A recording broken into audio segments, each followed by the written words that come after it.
Presence of a quorum and calling to order this meeting of the Amherst School Committee at 6:31 p.m. on Tuesday, June 8th. And we'll begin with a roll call attendance. Please state present when I call your name. Mr. Demling. Demling present. Mr. Harrington. Harrington present. Ms. Lord. Lord present. Ms. Spitzer. Spitzer present. And McDonald present. We are into order, and we also have Ms. Sharkus and Dr. Morris joining us, as well as Mr. Nishikawa, who is assisting us on a project this summer. Our first order of business is to approve minutes, but we do not have minutes to approve this evening, so we will move on to public comment. I believe that the public comment document is posted on our website. If it not, it will be posted quite soon.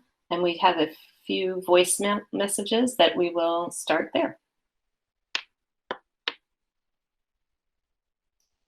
My name is Heather Sheldon, and I am the mom of 2 children at Fort River, one of whom is enrolled in the AIMS program at Fort River.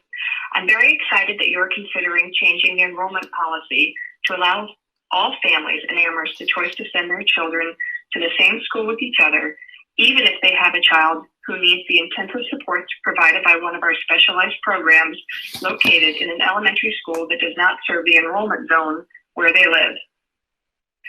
We are a special needs family, as are by definition all the families of children for whom this new policy will affect.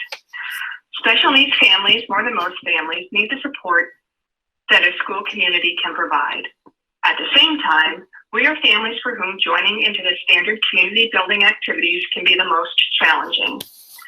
It was amazing to me, after doing pickup and drop-off for 2 years at the Crocker Preschool with my autistic daughter and never connecting with families, that in just 2 weeks of doing the same drop-off routine with my younger, neurotypical daughter, I was able to meet other parents. This kind of interaction was not possible with my 5-year-old autist, whose special needs dominated 100% of my attention through any transition. After having built these connections, I felt comfortable asking for help when I needed it. If my older daughter was in crisis, I could depend on these families to watch my younger daughter while I attended to my older daughter. This kind of support is life-changing. Allowing children to attend school with their special needs siblings is critically important for their understanding of what it means to have a special needs brother or sister. Attending the same school sends the message that special needs children have the right to be part of a community, indeed part of their community, that they aren't shipped off to some other place, a place that is foreign, a place they don't understand. Siblings of special needs children also need exposure to other special needs children with similar needs as their sibling. They need to understand what parts of their sibling's personality is wrapped up in a disability and which parts aren't. If they see other autists struggling in a similar way, it builds understanding and acceptance. Children also need examples of how adults interact with special needs children so that they can build a vocabulary and a voice that is authentic to themselves to talk about their disabled sibling.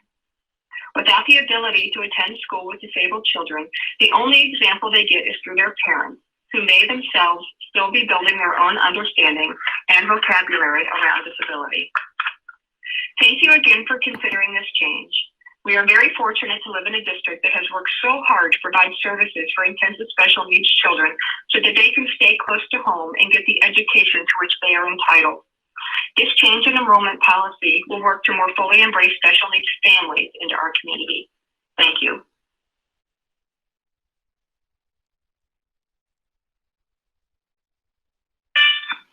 Good morning. My name is Jean Fay. I am an Amherst resident since 1985 and a paraeducator in the Amherst Public Schools for the past 23 years.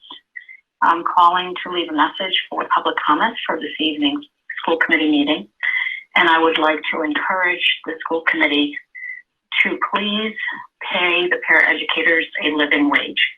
Currently, paraeducators are paid a getting by wage. If this is a community that truly believes in social justice, then they need to pay their employees a wage where people can live. Thank you.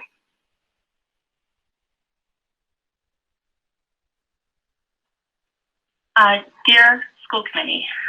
CPAC strongly advises the school committee to revise its enrollment policy to allow siblings of students in the elementary specialized programs, AIMS, Building Blocks, and ILC to attend the school in which the special program is located.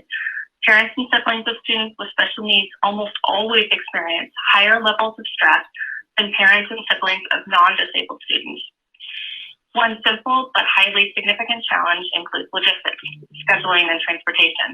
Therapies, doctor's appointments, IEP meetings, coordinations of home visits, and countless other time-consuming activities are important and necessary parts of life for almost all families that have a special education student at home. Coordination of and transportation to two different schools and services is, in a word, exhausting in a family that is already experiencing extremely high logistical demands. Reducing the logistical burden on these families could be incredibly beneficial and would reduce stress levels on families that are already stretched thin. In addition, reduction of time spent managing between two schools for parents would almost certainly mean more time for the parents to spend with their children, including the sibling of the disabled student. Research shows that the amount of time parents spend with a non-disabled sibling is lower due to the amount of time parents have to spend managing their disabled child's education. And this can heavily impact the sibling's success in school. In addition, decreasing stress for these students and their siblings is critical because of how it impacts their education and overall performance. While there are challenges to living and going to school with a family member with a disability, it can also have a very positive effect for both the disabled sibling and the non-disabled child, and it can be hugely empowering for both. Siblings may develop a much deeper understanding of others, and it can have a positive impact on future parenting styles. Others might go on to have professional roles in the caring profession or put themselves forward for advocacy roles. For disabled students, having a family member present at school may mean reduced anxiety and allow for increased support in social situations, and may allow for increased sharing at home for those that have difficulties communicating about their day. For both the sibling and the special education student, it means experiencing more of life together. Siblings will spend the most amount of time together, longer than their parents. The shared experience of school for siblings, both disabled and non-disabled, is an important part of growing up. At present, families of non-disabled children have the luxury of being together at school. Our special education students and their families deserve the same. In short, if you approve this measure, you will provide support in two critical areas that are often beyond our Amherst special education families' control: increased time and decreased stress. Thank you.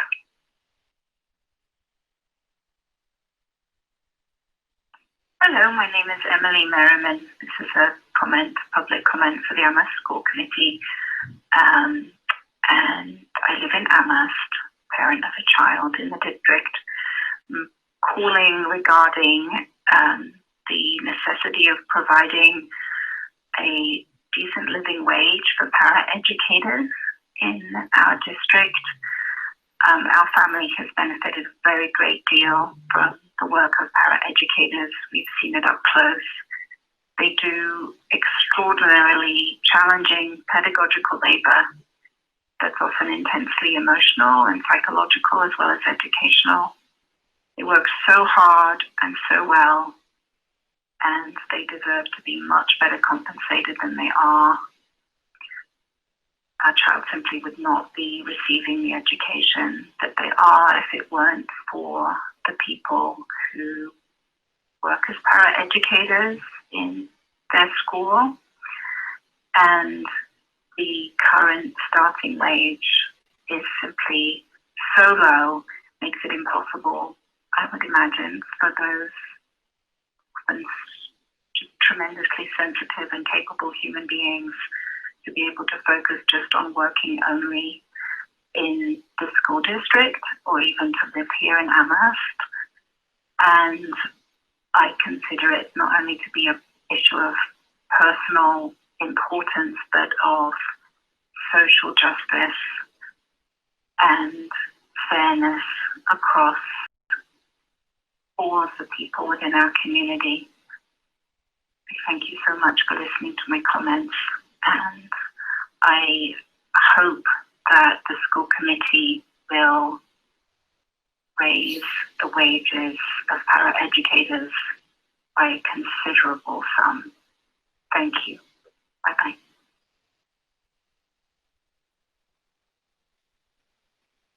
Hi, my name is Katherine Aufie, and I'm a resident of Amherst, and I'm also a clinical psychologist and a former school committee member. And I am making a public comment because I am in full support of a policy change that would allow all siblings in our district to go to the same elementary school building, including siblings of children who are enrolled in one of our intensive needs programs outside their family's enrollment zone. I believe it is best practice to keep siblings together, and there should be no exceptions. The positive messages we give to students and their families around inclusion and community with this policy change is critical to children's growth and development and benefits everyone. Families that include children with special needs deserve the same community support that other families routinely receive by having the whole family involved in the same community. Attending the same school also allows siblings to be a significant part of each other's daily lives and provides shared points of reference and a fuller understanding of the other's day-to-day experience. I urge the school committee to make this policy change, which benefits the whole family and reflects the district's mission to support all our students and their family. I also want to really thank the school committee for all your time and hard work on behalf of all of our students, and particularly during this incredibly difficult year. Thank you.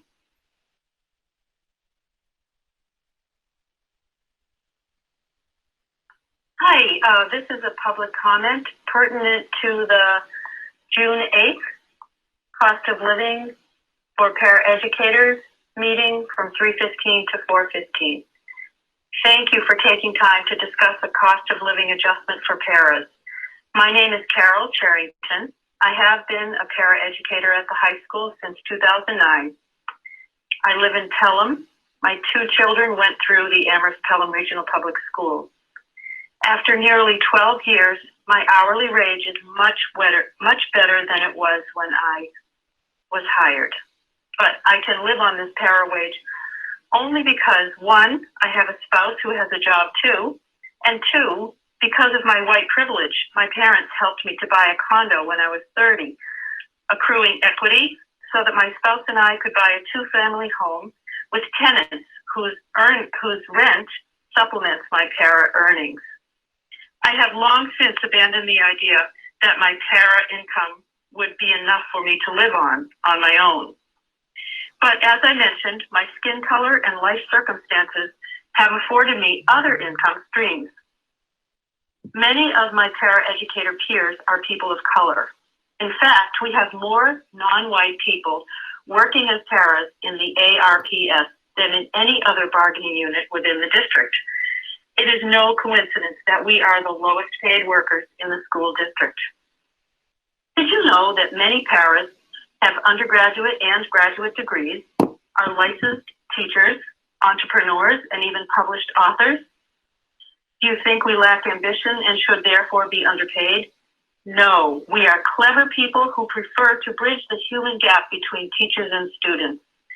We admire the subject expertise and classroom management skills of the fine teachers in the ARPS, and we know we are essential to students who need small group or one-to-one reteaching, clarification, and simplification.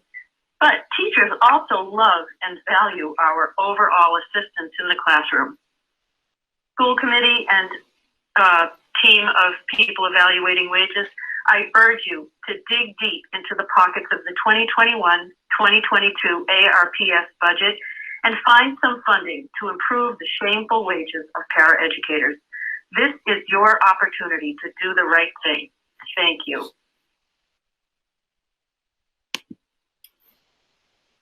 We have some written comment that I will share now. I will also note that we got reports that some folks did not have audio for a portion of that. The good news is that the comments that were playing during that time are included in the written comments as well. So you'll have an opportunity to see those.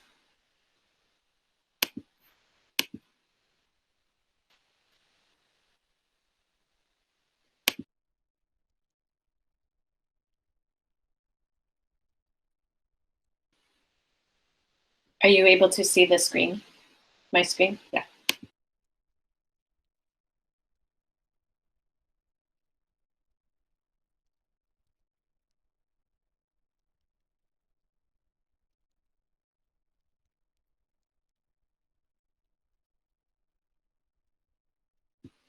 And just a note, I will scroll fairly quickly through the ones that were in the voice message comments.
I will note, this last comment is a video submission, and I will make note that our agenda calls for audio or visual files as being as submission opportunities for public comment. However, our policy does not say that. So in light of the fact that our agenda allows for that, we will, I will show this video now, but note we will be amending our agenda to better align with our stated policy on public comment. And I believe,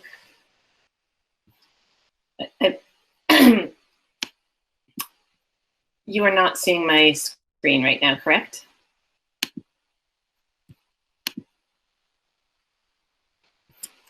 I think I need to stop.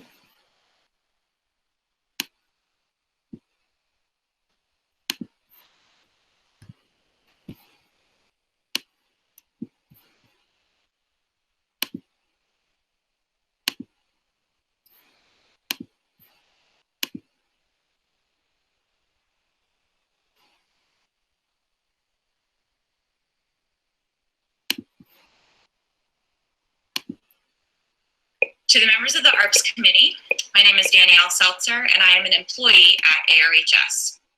This public comment is in favor of increasing the cost of living for all ARPS employees, especially any employee who is making less than minimum wage. I know there have been many conversations in the regional towns about how to spend money, and that you may be feeling the limits of your own power in these conversations. However, I believe there is no greater potential power than the power of any collective that makes the brave choice to reject the status quo. If you stand up and advocate for more funding to increase wages, there are many students, staff, and community members who will stand with you and support you. Last fall, some of you very loudly and publicly spoke of the need for staff to return to physical work during the pandemic, using the language of moral obligation.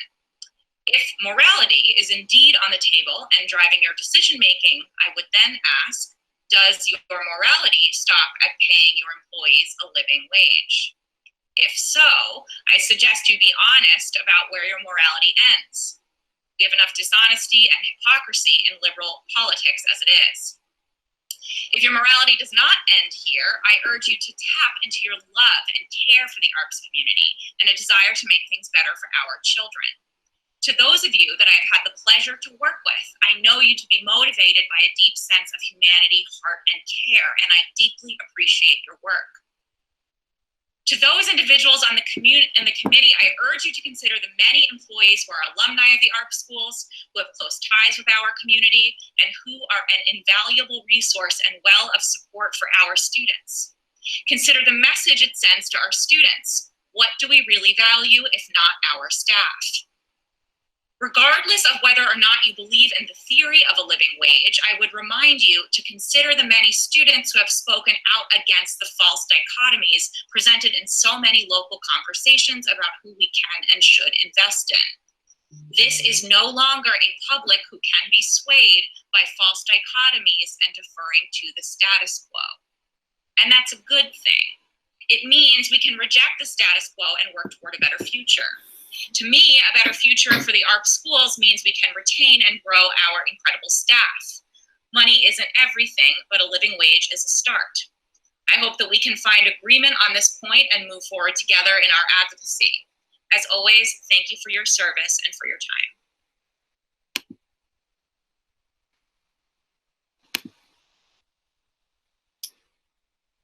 time. As mentioned, that document is posted or will be posted very shortly on our website. For those who did not, I mentioned I scrolled very quickly through the comments that were voice messages. I will also make note before we move on to the next item that many of us on the school committee received a very high volume of email. They are not included in public comment because they were not labeled as public comment. So for any viewers that submitted those emails and as intended for public comment, we ask that you resend it if you would like it to be included in next week's public comment for another school committee meeting. Moving on to the next item is our superintendent's update. So I will turn it over to you, Dr. Morse. Great. I'll be actually quite brief tonight. The first is I want to introduce everyone. Masahiro is on the call as an observer, but he is an intern. Many of you both on the call with us tonight, as well as in the public.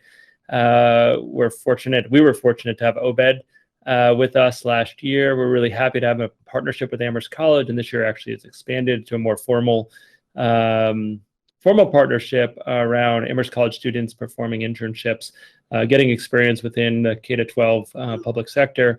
And we benefit incredibly from talented folks like Obed and Masahiro. So he started yesterday, so he's new, but this is his first, I believe, school committee experience. So you may see more of him as the next couple months go by, because he'll be working on a couple projects with us. But just wanted to say thank you. And Masahiro is not on this continent; he's far away, so it's early in the morning where he is. But just wanted to give a hearty welcome, Masahiro. If you'd like to say hi, you can, but there's no pressure to do it if you don't want to.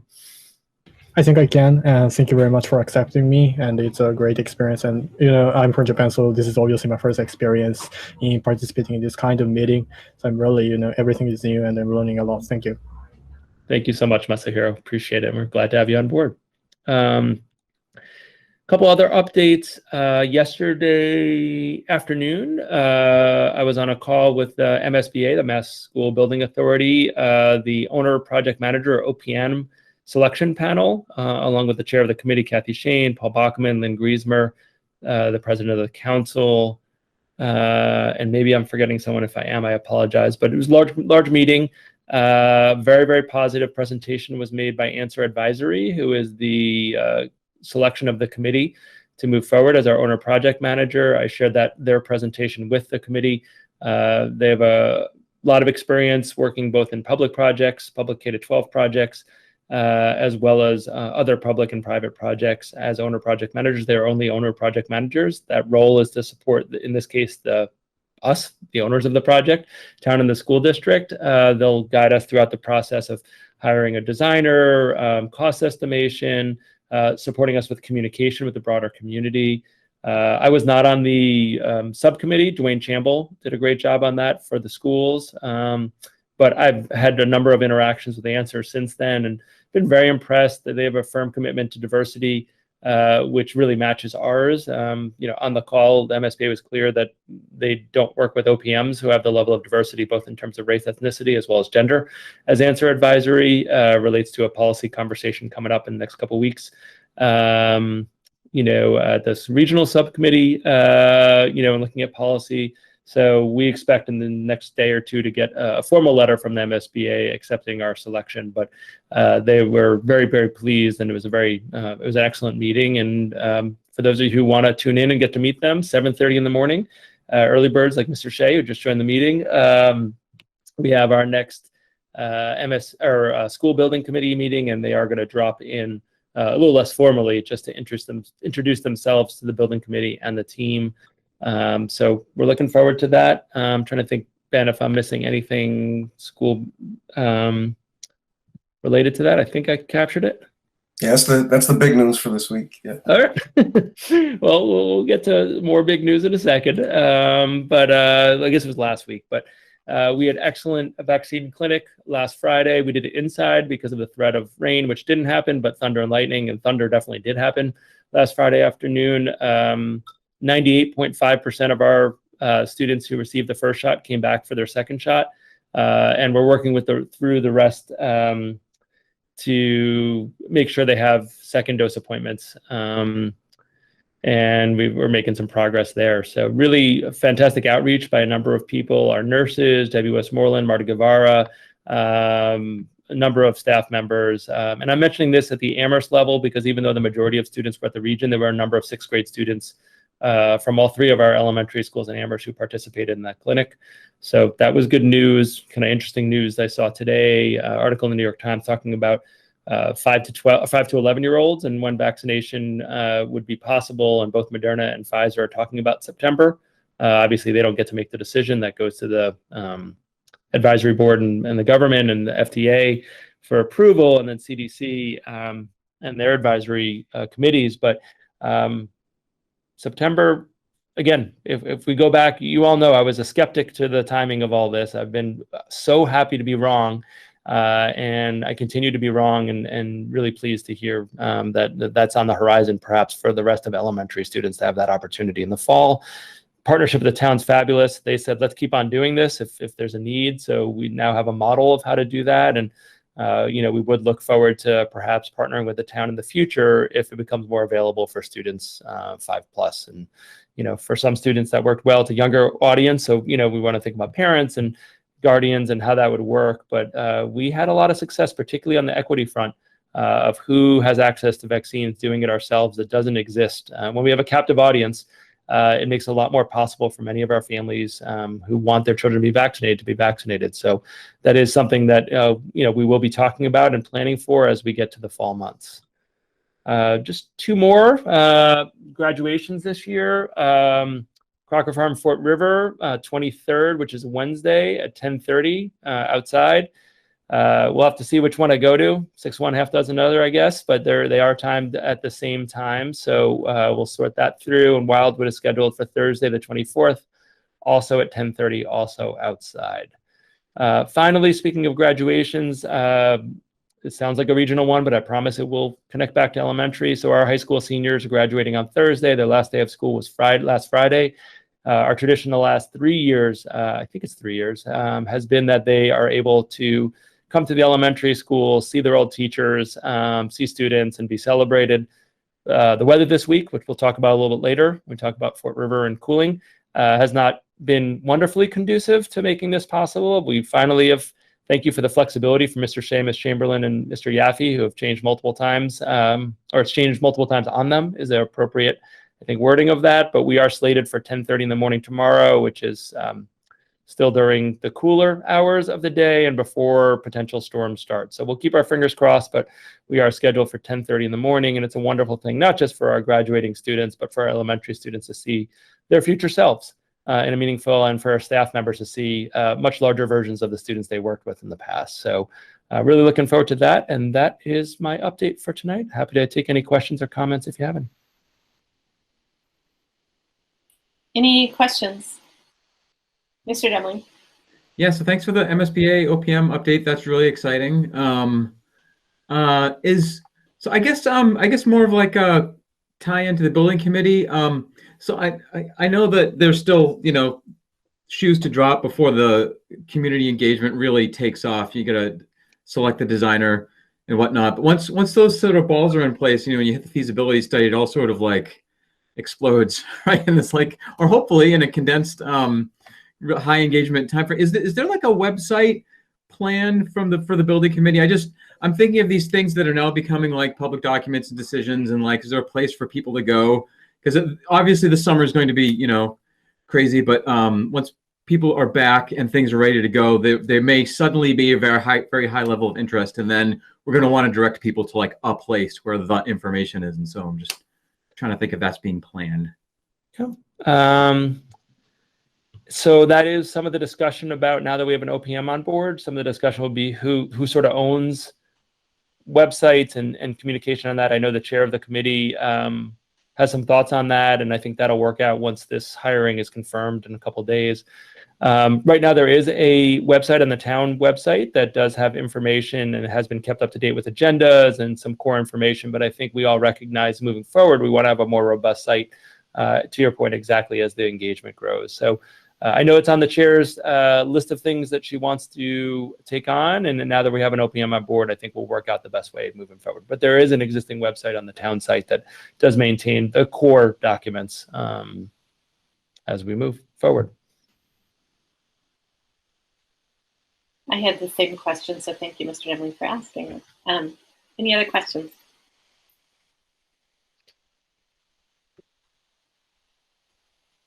Not seeing any. Going once. Okay. So thank you, Dr. Morris, for that update. And for the chair's update, I don't have a major one other than to circle back to the public comment. A lot of the public comment that we received, we do not typically respond to public comment except if there's an agenda item. So some of the comments were related to an item that is on our agenda for discussion later on this evening. Some of them are related to a topic that is not on our agenda and frankly is also not part of the authority, or I shouldn't say authority, but it is not something that this particular committee is working on. And that is our negotiations with unions. That is going to be addressed that is being led by the regional school committee on behalf of the region, Amherst, and Pelham school committees. So just a point of clarification on that as to sort of why we're not talking about it this evening. Moving on to school committee announcements. Are there any announcements from school committee members?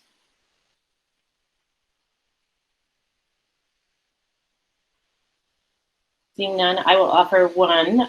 It's related to another committee, but it is relevant to this committee as well, which is that the policy subcommittee of the regional school committee is meeting tomorrow evening at 6 p.m.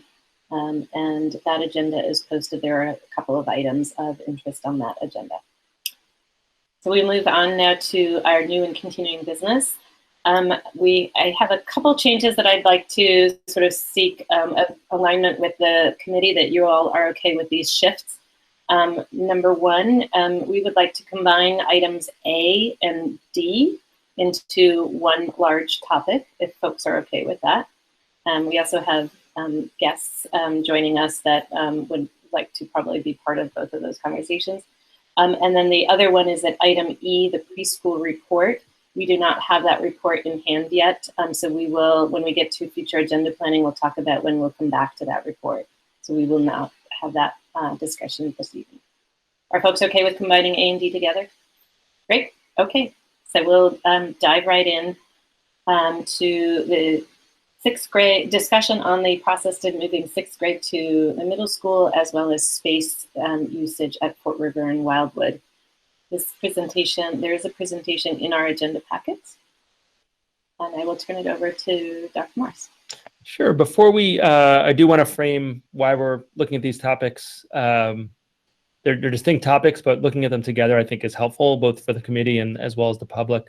But this is probably the committee's last time they'll have a meeting with Ms. Chamberlain, who is leaving us to go far, far away, wonderful place in Thailand, to be doing a very similar role and working to benefit kids. But I'll say on a personal level, I've greatly appreciated Ms. Chamberlain's leadership at Fort River School. She's been, she was assistant principal before she was the principal. Her dedication to students as being the core principle of why all decisions are made at the school has made a huge impact, not just in the current Fort River, but I know Fort River moving forward, where I'll say I'm happy for her. I'm sad for us about her move, and happy for her and her family that they're able to do this, and quite a time to do it. And that being said, it's a huge loss for Fort River and our larger community. So I just want to acknowledge that. I'm one of many people who feels the same way. I've heard that a lot from staff and families over the last couple of months. And so I'm not going to ask her to come back to any other meetings for the rest of the year. So just as this is probably my last sort of very public opportunity to acknowledge that. But, it's been a tremendous number of years, and we kind of came on together in some ways in terms of timing of different roles. And I'm excited for the search process, which will playing out over the next week with some folks coming in for interviews. At the same time, personally, I'm very sad because how much I enjoy and respect the work that Ms. Chamberlain brings every day. So thank you, Diane. I'll transition. She doesn't want this attention, so I think she's going to want a quick transition. But I couldn't not acknowledge that. Derek, Diane, and Nick are here, not just for that acknowledgement, but I'm glad that both Derek and Nick are here because this group really does work as a team and a collective and a collaborative. So why are we combining these topics? It's because they're related, right? So the first couple slides you'll see they're the same as they were at the regional meeting. So there's nothing new for any of the Amherst school committee members about 6th grade to the middle school.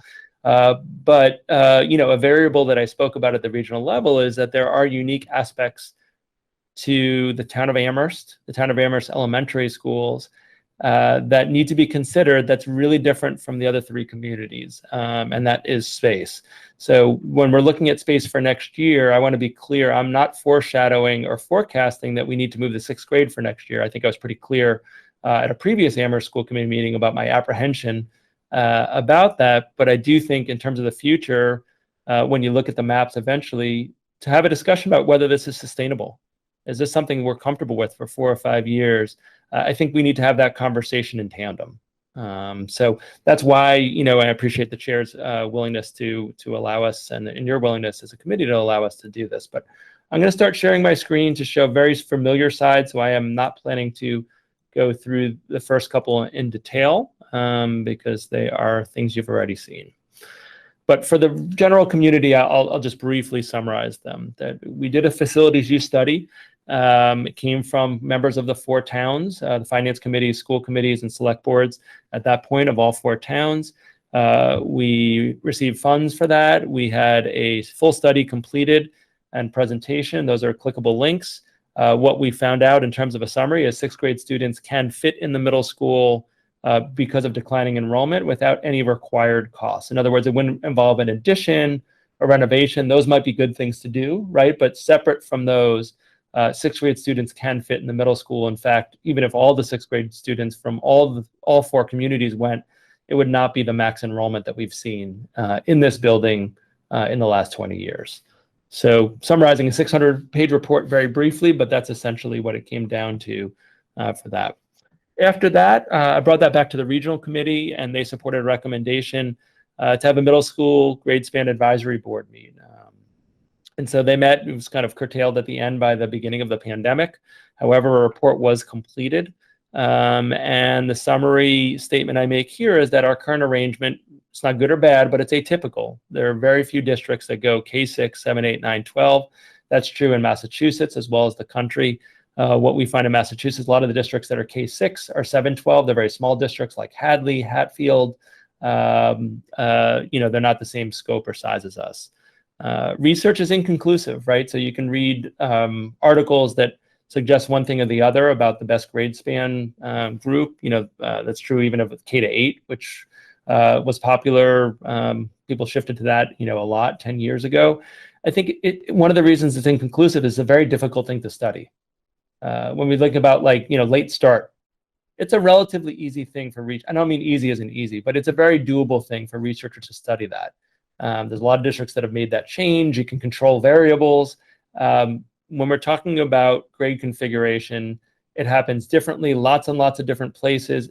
There's a plethora of different grade configurations. It's not easy to study. So this is not going to be as straightforward as late start when we talk about research. But there has been a significant move away in the last 30 years from the 7-8 model in particular, because the notion of a 2-year school during kind of that key pre-adolescent, adolescent period, there's been a lot of concerns about what that looks like and the lack of connection in a 2-year school and how that fits developmentally. But, can I have research in the same way that's incredibly clear? I want to be very, very explicit that it's not there either way.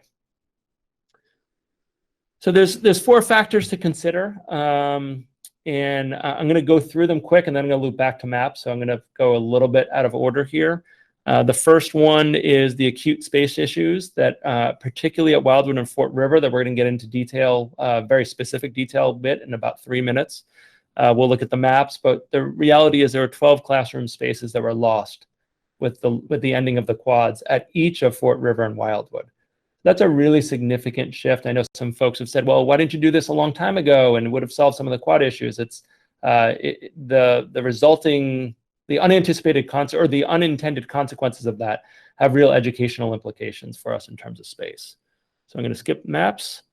The second factor to consider is the building project, which was referenced earlier in superintendent update. We have 2 models, design options by MSBA. One is for a 320 K-6 school at Fort River, with Wildwood not being involved in the project. We also have a 575 K-5 student model at a consolidated school that includes both Wildwood and Fort River. At some point in the next year, we're really going to need to get to a decision point on that, because that's going to drive, the educational piece will drive the decision on which design option is chosen. I think it's also worth noting that neither option fits with our current programming. We are not slated to have Fort River be a 320 student school as Common Entes goes up a grade level. So whatever decision the school committee makes, it will be a change to our current programming. So we are sort of under the trying to think of different language than I would use more casually, but there is a clock ticking on that decision, and that model in 6th grade is part of that decision making. The third is the educational experience. I spoke a little bit to it, and people have lots of different opinions about developmental approaches where 6th grade students should be educated. We've talked a lot before about curricular alignment, that most of our curricular options are 6 to 8, because that's the most common option across the country, impact on middle school, and the impact on elective offerings. And the last one is, if I had to do the thorniest, this one's actually the thorniest, which people might be surprised by, which is the governance options. We're talking about multiple districts eventually being involved. There's fiscal implications, there's staffing implications. And so we're going to intentionally not go over those tonight, but just I think it is worth highlighting that it's not as easy as if we were one K-12 district.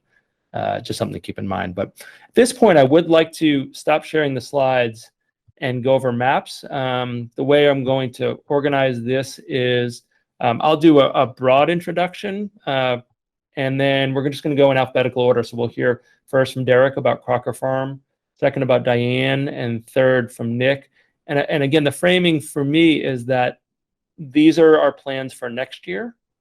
We're open to feedback on them, but a lot of this is pretty set. There's not a lot of options that we have here. We put some variables out there. We don't know. Will we need isolation rooms, for instance? We put them on there because we want to be as conservative as possible about space. But this is our current thinking about next year. So there's sort of two parts of this conversation. There's, do folks have questions about next year?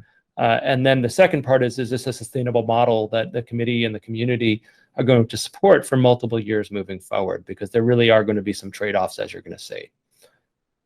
Any sort of base questions or initial questions, I should say, before we jump into the maps? Any questions?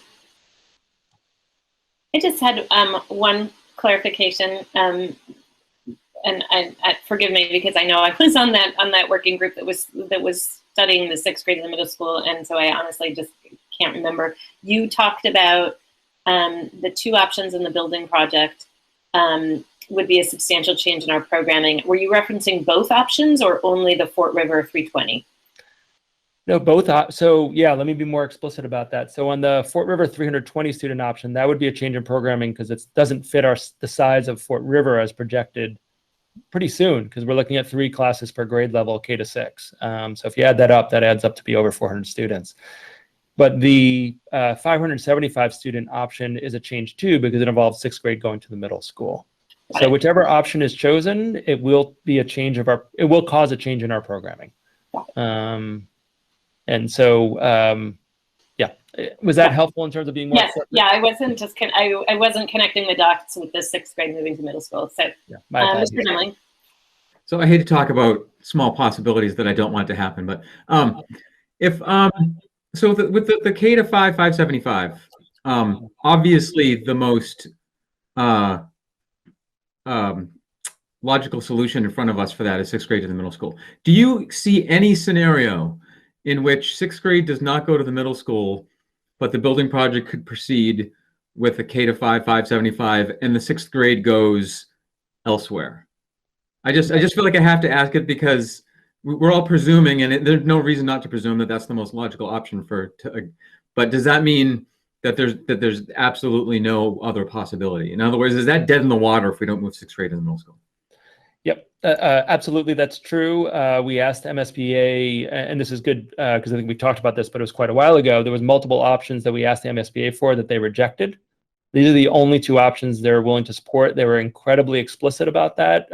This is not our first time at this rodeo, and they wanted to, I think rightfully in some ways, from their perspective, force a binary choice for the community, and this is the choice they feel like was, in their opinion, the best interest and consistent with the direction of the district, either to take care of Fort River only, based on, and their vantage point on that is Comandantes is great, but based on their analysis of our district, we don't need a 420 student school at Fort River.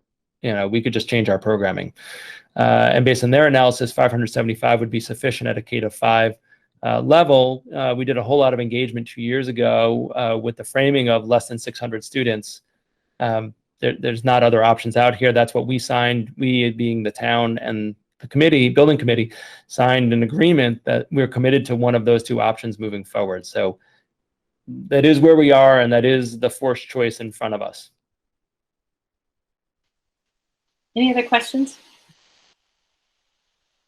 Okay. All right. Well, Mr. Shea is up. So let me see if I can share this. I think that's probably the right amount of size. These maps were in the packet as well. So if people are following along and they want to have, some people love the multiple screen piece, they could follow along that way. But I will turn it over to Mr. Shea to describe Crocker Farm as it's slated to be in the fall. Thank you for being here, Derek.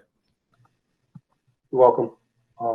So you just want a quick analysis of what it looks like here? Yeah, and particularly some of the change areas. So, you know, spaces that used to be used as one thing that we're now using as something else. I don't think you need to go through the full piece, but, you know, some of the preschool, computer lab, you know, some of those pieces that we are looking at differently than we did in the past.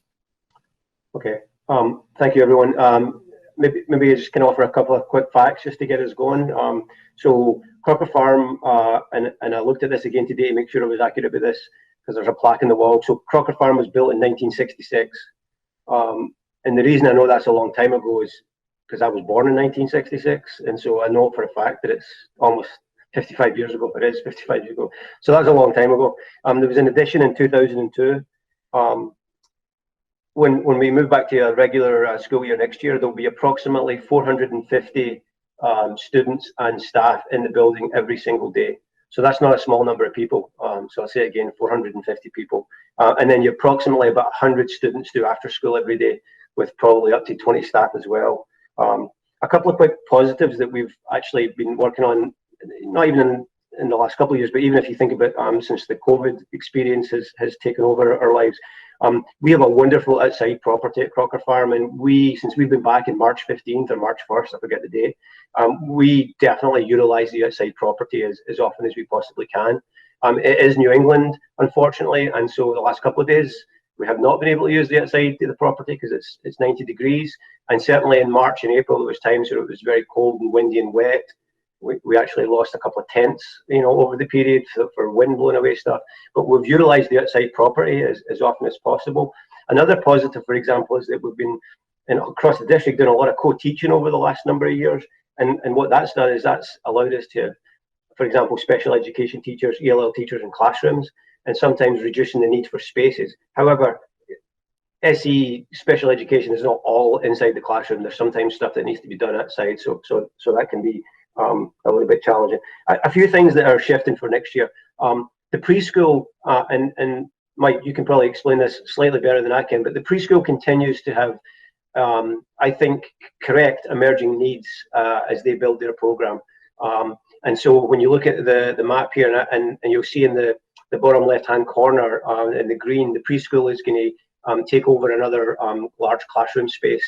I think it's 24, if I remember correctly, and I think it's the right thing to do. Perhaps it's 23. I don't remember exactly. But preschool continues to have emerging needs that we want to try and support and help.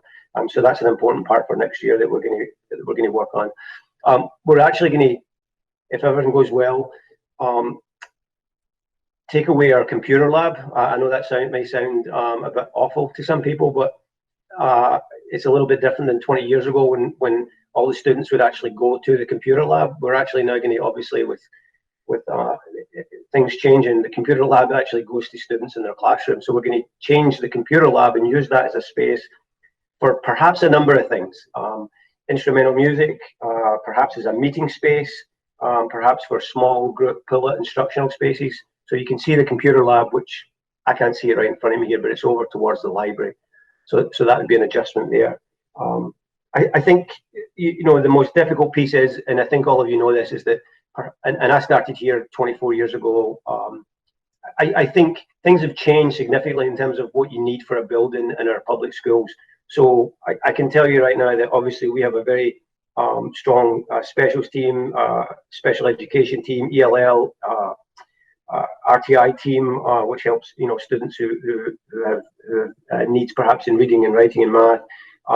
We have counsellors, and so we do have sort of increasing needs for spaces within the building. It's going to be very tight next year. I know it's not the dilemma that Fort River and Wildwood face, but I do think we're going to struggle to find space for everyone who needs space. The last thing I would say is that our staff are incredibly flexible. No one has a room and says, this is my office, no one uses it. Everyone is very willing to share, and I think that's what's going to make it work. But I do think it'll be quite tight, to be perfectly honest with you. It has been for a number of years. I think people know that. Yep. And Derek, if I could just add, that was really thorough, but just two things. One is that, the reason we're able to not use it or reformat the computer lab for other things is because the Chromebooks we purchased this year because of COVID. So, for someone to say, why didn't we do that in the past? Whether it's a good idea, bad idea, different is a different conversation, but it's because we do have enough devices for every student.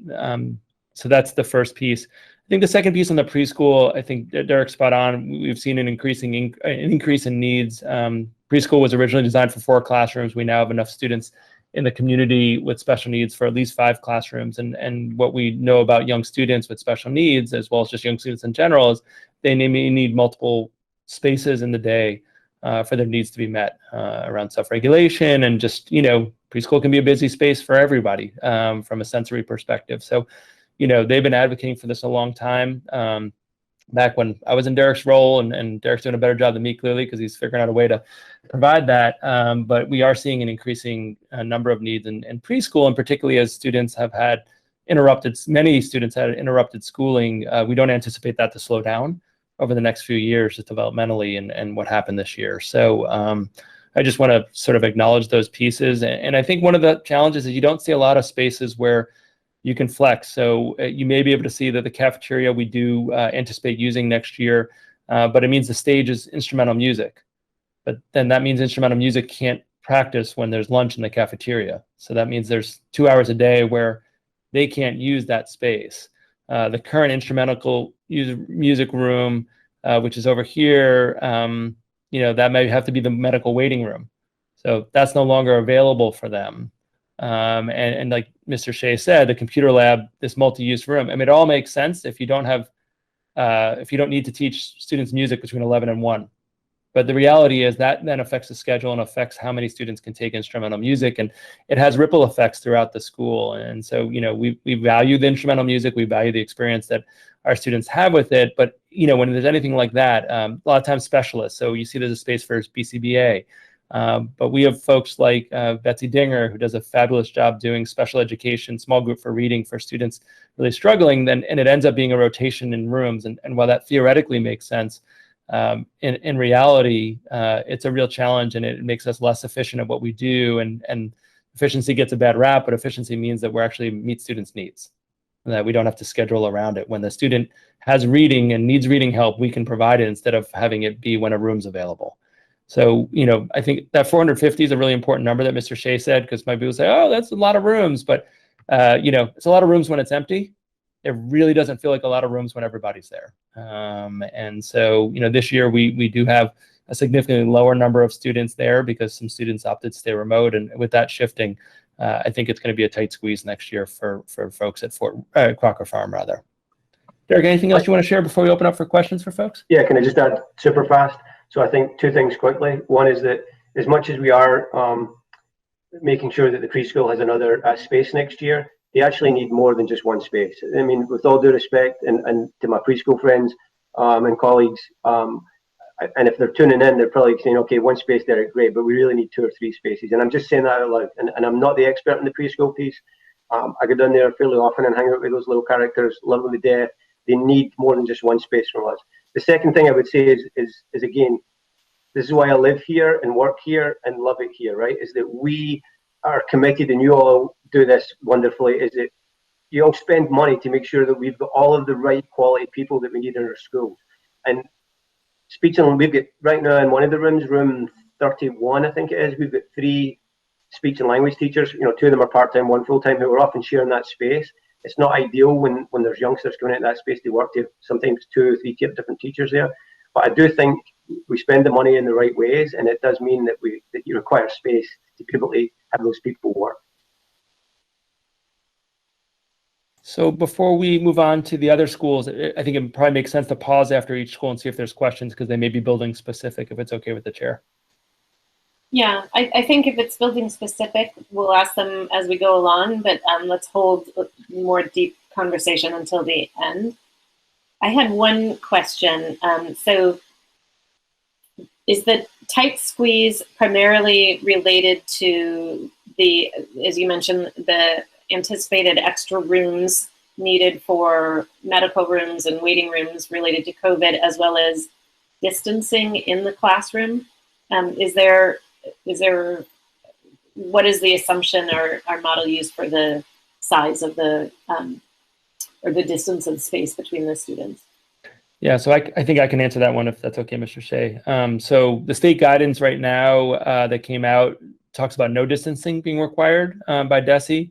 I think that's a different conversation, but sort of our fitting assumption would be 3 feet of distancing. At 3 feet of distancing with our class sizes, even at Crocker Farm, which is a little tighter in terms of classroom size, we don't anticipate needing extra spaces because of COVID distancing.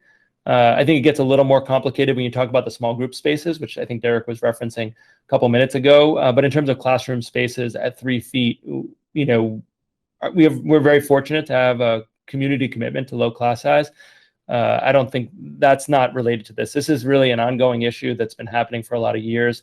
I think Mr. Shea, you know, responding as he did to the preschool and the needs there, that has a contributing factor. But in some ways, it's a little new. They're new.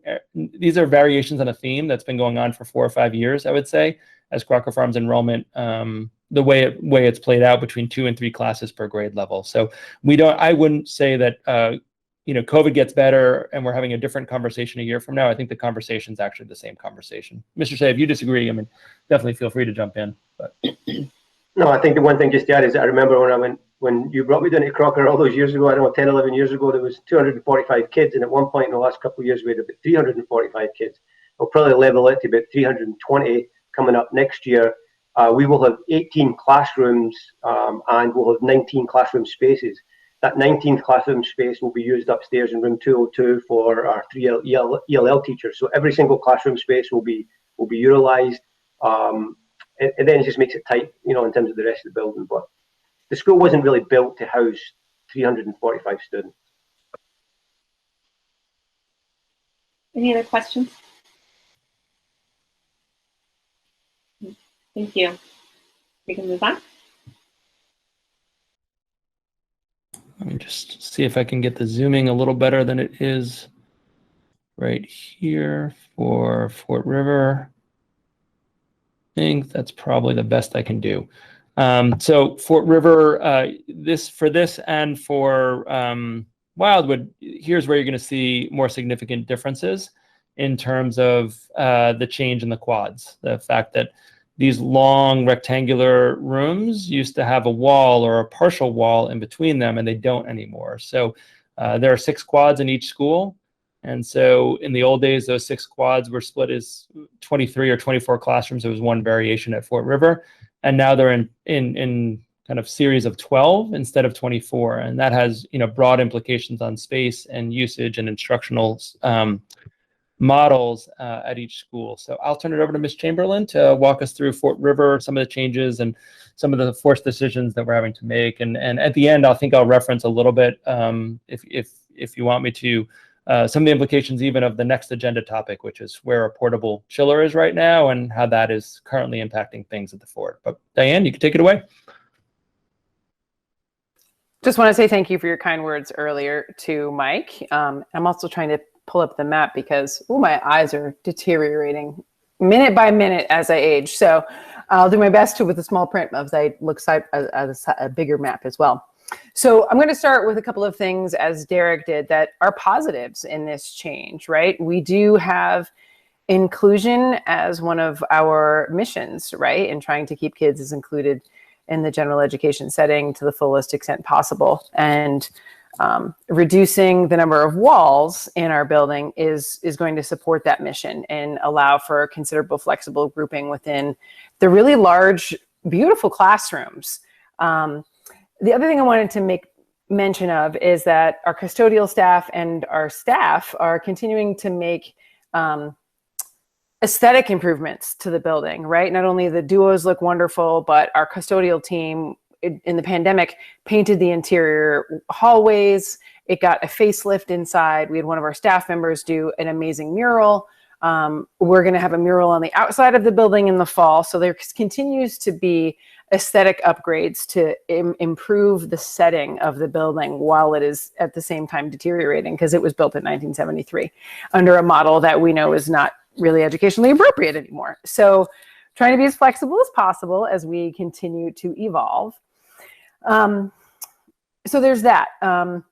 There's also the addition of a wonderful program this year. The Bright program, through grant funding, came to the elementary level at Fort River and needed space, right? So the center space that had been used previously as kind of a staff area for lunches and for copying and for paper cutters and that kind of thing, that was taken over by the Bright room because we couldn't have a functional space for everyone to gather and eat during their break time. So the Bright addition, although very wonderful, also consumes space.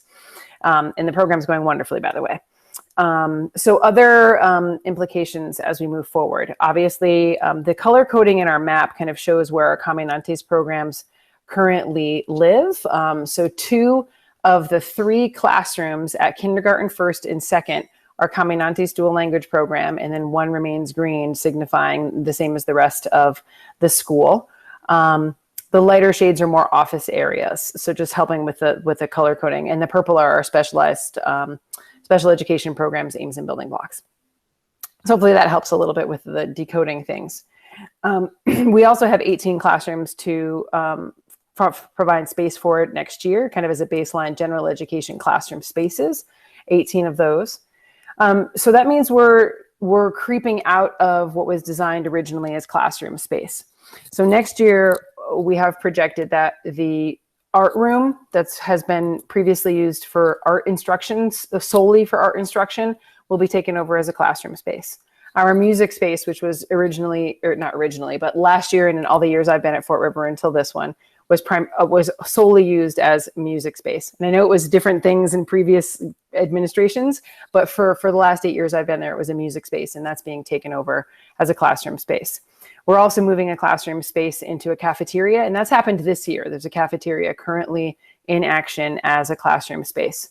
And it's functioning. It's certainly not ideal. And we did choose the outside cafeteria because it's got the biggest bank of windows, and it also has a wonderful outside space right outside its door. But again, we now have complications with the chiller outside, and there's some significant noise pollution. And that outside space that was once a really dreamy academic space is really not a dreamy academic space anymore because it's got the noise of the compressor there. So there's that. The other kind of implications of spreading is obviously art won't take place in that art room anymore. So we're going to a place where art is on a cart. And I hesitate to say that because I know it makes a lot of people cringe, including myself, including a singer. But art will be a push-in model. It's been a push-in model this year because our art teacher is working remotely. And we've got somebody supporting that. But next year, Miss Singer will be the person rotating through the classrooms, which is a challenge in that bringing her supplies not only to the classroom, but then also the projects that the kids are working on. Where do they go? How do they get stored? So right now our plan is to have her home base be the library and working mobily from there. But we're having a continuous conversation about where her items go for student storage. So kids can take home their projects if they're not quite finished or be working on it consecutive weeks. The other thing that's going mobile next year is music. We just had to order some specialized carts because we need a cart that can allow electricity for a keyboard to go room to room. And we have ordered that. Ms. Krasner will also be being in a push-in model in our classrooms as well. And also a situation with storing her items as well. She wants to use, I'm not going to remember them. The sticks, all the wonderful instruments that she has really built her repertoire around. They're difficult to move around, and she's put a considerable amount of thought into how to make music really work in this way, what she needs to keep in storage, what she needs to keep accessible. So she also will be home basing in the library. So she and the whole specials team, our librarian, our tech teacher, they're all really working collaboratively to try to figure out how to support one another and share that library space as a home base for all. The last person that will be working out of the library is our tech teacher. Again, he'll have a home base there, Mr. T, but he will be pushing into classrooms as well. And he has a fewer implications into the day-to-day because we are a one-to-one program now. The Chromebooks will be there in the classrooms waiting for him to go in and access. And again, it's still not ideal because it's difficult to be in transition all the time, but our adults are extremely flexible and they are trying to problem solve to the very best of our ability to make this work in a reasonable level for themselves, in a reasonable way for our kids.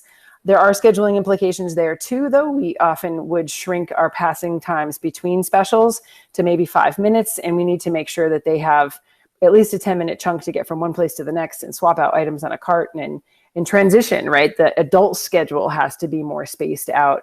So sometimes we were able to kind of push their classes close together, giving them more free time where they could do more integration and support other programs or host our students for Fun Fridays and things like that. And some of their schedule flexibility will be a little bit limited because the adults actually need more transition time. The other thing that's not going to be returning is our sensory room. So we worked 3 or 4 years ago to really build up our staff to, in a trauma-informed way, allow students a sensory space to regulate, to have breaks out of the classroom, with sensory regulation tools in there and strategies, teaching kids strategies for breathing. And that's not something we're going to be able to utilize, which will impact a significant number of kids, especially when it's January and we can't go outside. The cusp seasons are much more easily adapted to taking students outside for breaks and things like that. But the sensory room is something that we worked really hard to make a safe space for kids. And we won't have that anymore. Conversely, we have asked all of our teachers to make sure that there's a take a break space in the classrooms, and with the big space in there, I know that that's something that they will continue to do next year. So one of the things that is an implication of all of this moving into the cafeterias is we won't have our cafeteria space available to the greatest extent possible. So that means our kids will be eating lunch primarily in their classrooms. And there are staffing implications there. We're going to need more potential monitoring support and potentially some more part-time people to help us midday to supervise lunch. While the cafeteria wasn't always the best highlight of the day for all kids, some kids really love lunch, some kids get overwhelmed by what's happening in lunch. It was an efficient way to do things, right? You could put 2 or 3 classrooms in one cafeteria at a time with a few number of staff, and now we'll have to make sure we have 1 or 2 adults in every classroom to make sure lunch is supervised. I second Derek that we are trying to utilize outside space as much as possible. We did get a substantial gift a few years ago, actually, that we've been sitting on. So the science coordinator and myself are looking into seeing if we can actually design a classroom space besides just a tent. And that's a slow process right now because it's been a very hectic year. So it hasn't been moving very quickly, but we are doing some exploring to see. And Ben, in his other role, is still consulting with us, the beginning stages of consulting with us on that. And hopefully that can continue into, if not ready for the fall, something that can happen next year. I think that was everything I wanted to make sure I noted. Please let me know if there are questions. Thanks, Dan. I'm just going to add 2 things very quickly. One is that I think you'll hear this from Nick as well, but just the specials teachers. I just want to put a finer point that this is not about inconveniencing staff. This is about their instructional program. And I know Diane was saying that, and Nick will say that, and Derek in terms of some limited implications there. You would have to make different instructional choices if you're teaching art via a cart than you can if you're in the art room, and the same for the music. So I want to be really clear, if anyone thinks, oh, this isn't a big deal, this is huge implications, not just for the adults. That's obvious, and I think everyone gets that, but it has implications for students in our programming. I think the second thing, just if you think about where the chiller is, I know we'll talk about that later. If you look at where the kitchen is towards the right side of the graph, if you kept on going up, It's essentially where the portable chiller is right now. So it's adjacent to that cafeteria classroom, the green one, which is slated for 5th grade next year. And it's actually pretty similar to the kindergarten, pretty close, excuse me, to the kindergarten spaces as well. So we'll talk about that a little later. And I'm sorry, there was 3 things I want to say. I think the other thing long-term is that we are anticipating Fort River, as mentioned earlier, going up, increasing a classroom each year. So if this is the model for next year, we're going to need 1 additional space for the year after. And the year after that, we're going to need 1 additional space. So, the tightness of this building, we are anticipating only getting tighter and having fewer spaces available after next year because of the nature of Comandantes and the nature of having 3 classes per grade level. So just something to keep in the queue for everybody in their thinking. And I'll stop there and see if there are questions, which it looks like there are for either me or Diane. Ms. Spitzer? Thank you so much for this presentation. And I want to start by, I'm going to have some additional questions, but one specific to Fort River and what you just shared with us is, so if I remember right, with the quads prior to the renovations that we did to address COVID, there was quite a bit of noise kind of pass, like if you were in one of the quads, you could hear what was going on in the other classrooms. So I'm concerned about the idea of bringing music into the classroom because music's loud. Like hopefully, our kids will be making a lot of noise during the music class. So with the new configuration, do you have any concerns about that aspect of bringing music into the classrooms? And will it then really change what we're allowed to do with music in the classrooms? Great question. So previously, the noise pollution was really because there were these halfway or 3/4 way partitions that were created, and they divided what are now the duos into the quads, right? So those halfway, 3/4 way partitions are now gone, and we have full floor to ceiling walls in what were the quads, making 2 separate rooms with a formal door and everything. So in many ways, the structure of the classroom improved significantly because it's one long classroom for one group of students where there had been 2 groups of students divided by a half or 3/4 wall. So the noise pollution is much less of a factor. So music, that's not a concern of mine. It is a concern of mine around special education though, because we're talking about inclusion and having our folks doing push-in services significantly and potentially taking a small group and using a different part of the classroom for that small group instruction for what we call our C-grid or pull-out services. And there's some kids that will work fine for, and there's some kids that really do need to be in a different setting for a small group. So if you notice in our map, we actually have one room that's a blank area in the very center.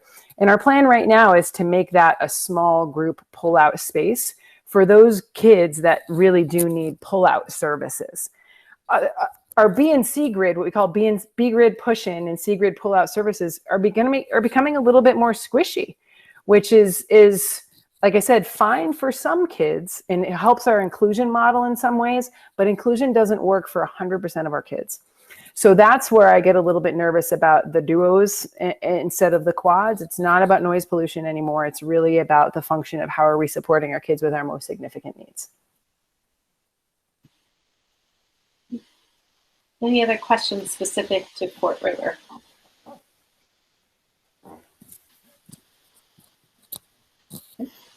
Thank you. I think we can move on now to Wadley. Yeah. This one is vertical, so it's a little harder to show, but again, it is in our packet. Try to do my best to capture this on the screen, but just the orientation of how the maps were organized originally, for some reason, was opposite. Who knows why that was, but I will turn it over to Nick, who has the sort of unfortunate piece of going third, because I think you're going to hear a lot of similar themes that you heard from Derek and Diane with Nick, but why don't you take it away? Thanks, Mike. Can you hear me okay? What I can't see on my screen, Mike, is the bottom part. So at some point I'll ask you to, yeah, there it is. So let's start with the top part, and then I'll ask you to scroll down, if that's okay. All right, hi everybody. I'll try not to be redundant, but definitely a shout out to Diane, gosh, I miss you, Diane. How fabulous! What a fabulous leader. And a shout out to all our staff for the flexibility that they have shown over the last year plus, and what they're showing right now as we're presenting 3, whole new models and ways of looking at things. And it's been quite a year of pivoting. So at Wildwood, similar to Fort River, we were slated to have 21 classrooms, and honestly, we just couldn't make it work because that would put 3 classrooms in cafeterias plus the ILC program. So like Crocker Farm and the preschool, the ILC program, it's a privilege to have the ILC program at our school. And we want to honor that and the needs of those the students and the staff by giving them the space they need. And so we have Room A and Room B in purple, and they really needed this 3rd space to function as a classroom and a movement room. And we couldn't really give that up, or we couldn't move it to where you see cafeteria 3, because that was needed for our kitchen staff to move food out and go through. And so what we did is, again, with flexibility, with the 1st grade team, our enrollments are a little low. We don't know how many 1st graders will be coming back to us, but what we did is we consolidated so we have 2 1st grades. And you can see them side by side, and that solved a number of problems by opening up a HAVZ for 5th grade and removing that 1 cafeteria 3. And like Fort River, we have our 3 6th grades, 2 in cafeterias and 1 in the music room, which is originally was an exercise room, but it's a large room. But all these spaces are less than ideal, and our 6th grade is, I love our 6th grade, and I know, we'll be discussing moving to the middle school, and I think they're going to, if that's decided, we'll create a beautiful 6, 7, 8 school. But there they are. And then we have 5th grade. We're probably going to move the 5th grade so they'll be closer together because we really believe in teams. So like where you see 5th grade up in the corner, that will probably swing down to where it says 3rd grade, close to the other 2 green rooms. Because we in these HAVZs, we're trying to put the grade levels close together so that there will be collaboration. I won't talk more about the HAVZs and the benefits, but the one thing I'll add on is it really has increased possibilities for co-teaching, and I just want to give a shout out to Faye and Joanne and our special ed team, because where we are at co-teaching in all 3 schools it's just such an amazing evolution in a positive way in the elementary schools. So, and then we're just similar, we have tech, art, and music, and the arts team already is teaching in classrooms.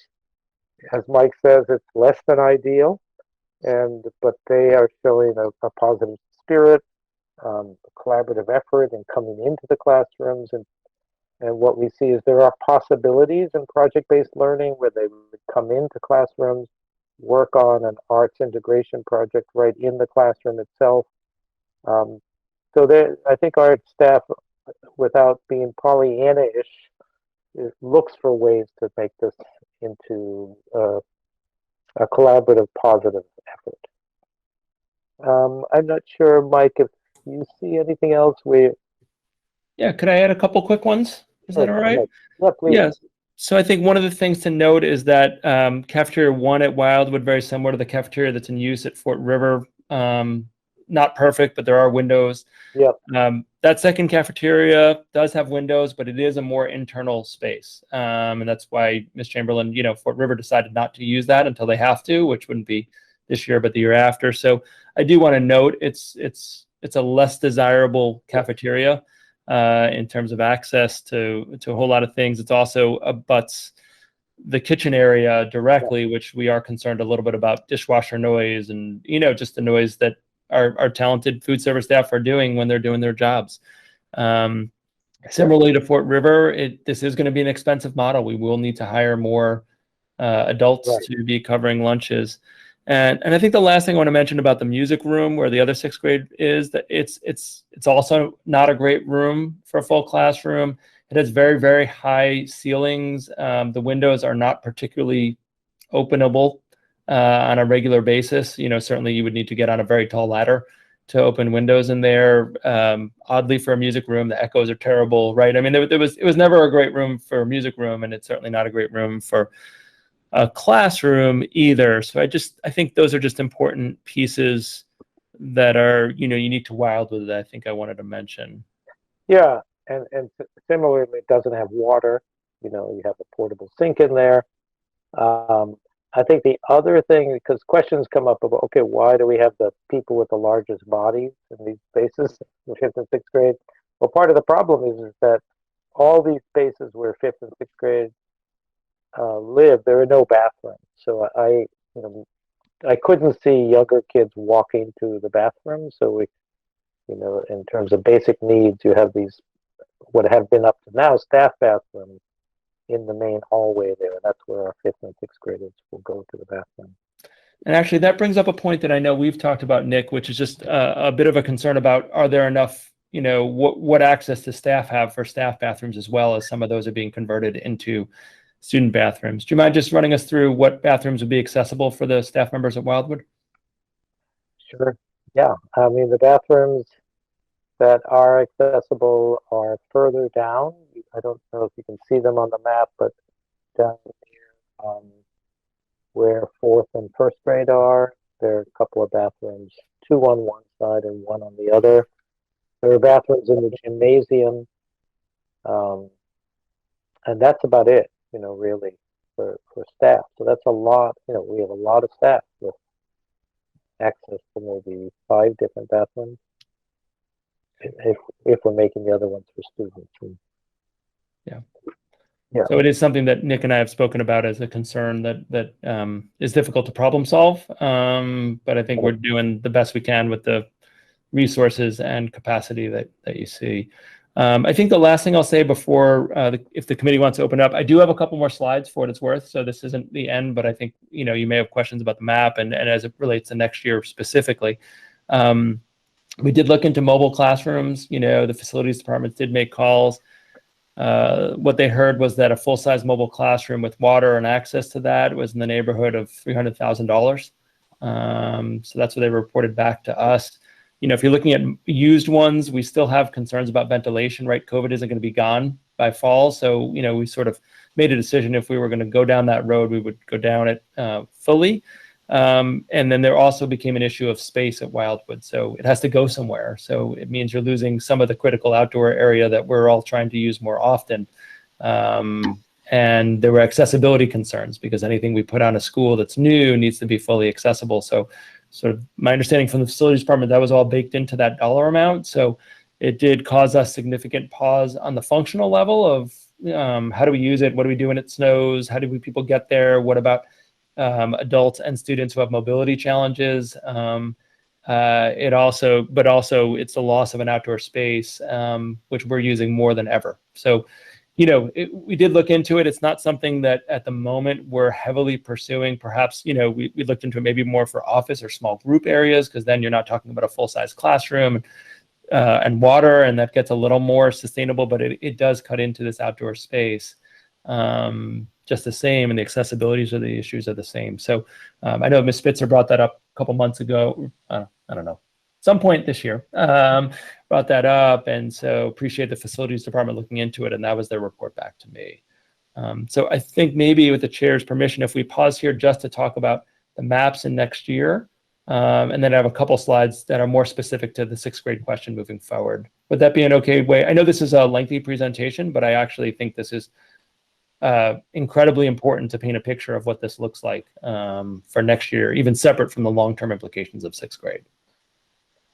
Can I just add one thing quickly, Mike? I forgot to mention that our ELL team also gave up their room, and so that, again, looking into co-teaching, they'll be embedded as a home base in a classroom, one of the HASIs, and then, like Diane and Derek are talking about, we're trying to find these small group spaces that are needed. So again, in the flexibility department, we have a reading specialist and math specialist who gave up their office so that they could be used for small groups. So everyone, we're trying to problem solve with everyone's collaboration. That's it. Thanks. Ms. Switzer.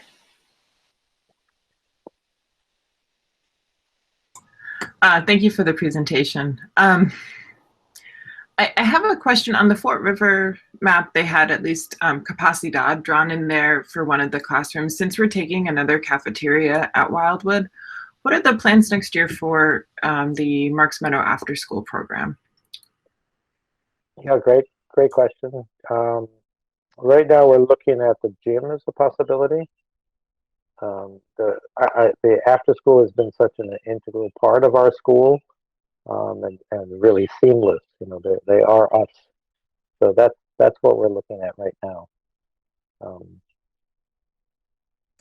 I'm sorry, I've got a daughter crying in the background, but could you just repeat where it was going to go? I didn't hear you. Yeah, so so this is still in the process of conversation. So because it's been fairly recent that we opened up that cafeteria 3, that's a possibility now as a space that they can use. But we were also thinking about the gym as a possibility for after school. But that would be worked out with the after school coordinator, Dwayne, and the Marks Meadow program. But we're committed to trying to make it work for them. I mean, they've been running the program now out of that cafeteria, as you know. Did you hear all that? Okay. Are there other questions? Mr. Demling. So not a question, but a comment, and I'll keep it uncharacteristically brief. So, Dr. Morris, you started this off with generally speaking, are we okay with this space plan for the next 4 to 5 years, or longer if the building project fails? And my response is no. I am not okay with this space plan for more than a year. For all the reasons that have been cited by our principals, the art impact, the music impact, the tech, the cafeteria, the loss of the sensory room for our students with trauma who need to regulate. I mean, so I'll just leave it at that. That obviously relates to the 6th grade question, but you say you have a couple more slides on that, so I'll wait till make another brief comment until after you do that. Are there questions?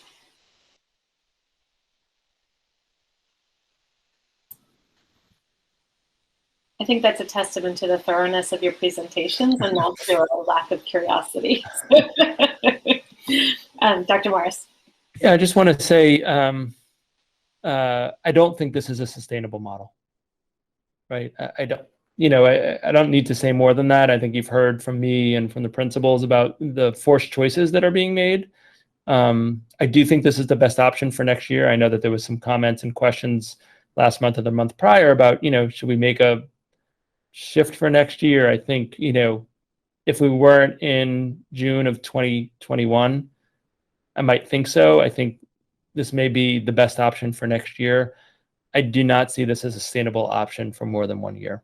And that's just my opinion. Eventually this will fall in all of your lap.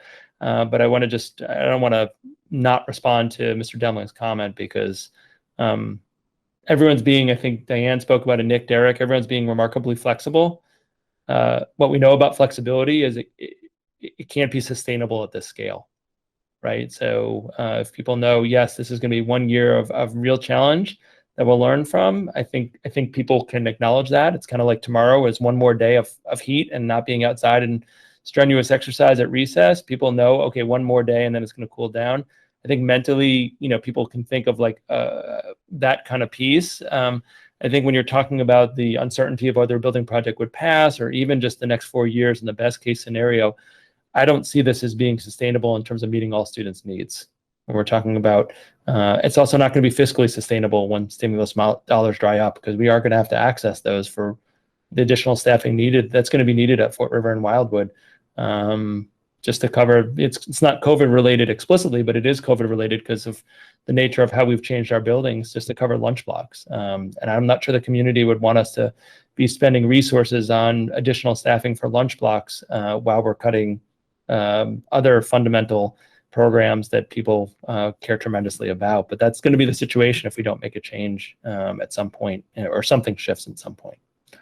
So sorry to be a Debbie Downer on that, but I do think, we'll talk about process piece about 6th grade, but I don't see this as a sustainable model. I think, you'll hear horror stories of certain districts that about, our teachers who never have their own classroom, music teachers who never have their own classroom, and instrumental music that doesn't happen, right? That's not our district. That's not our community's values.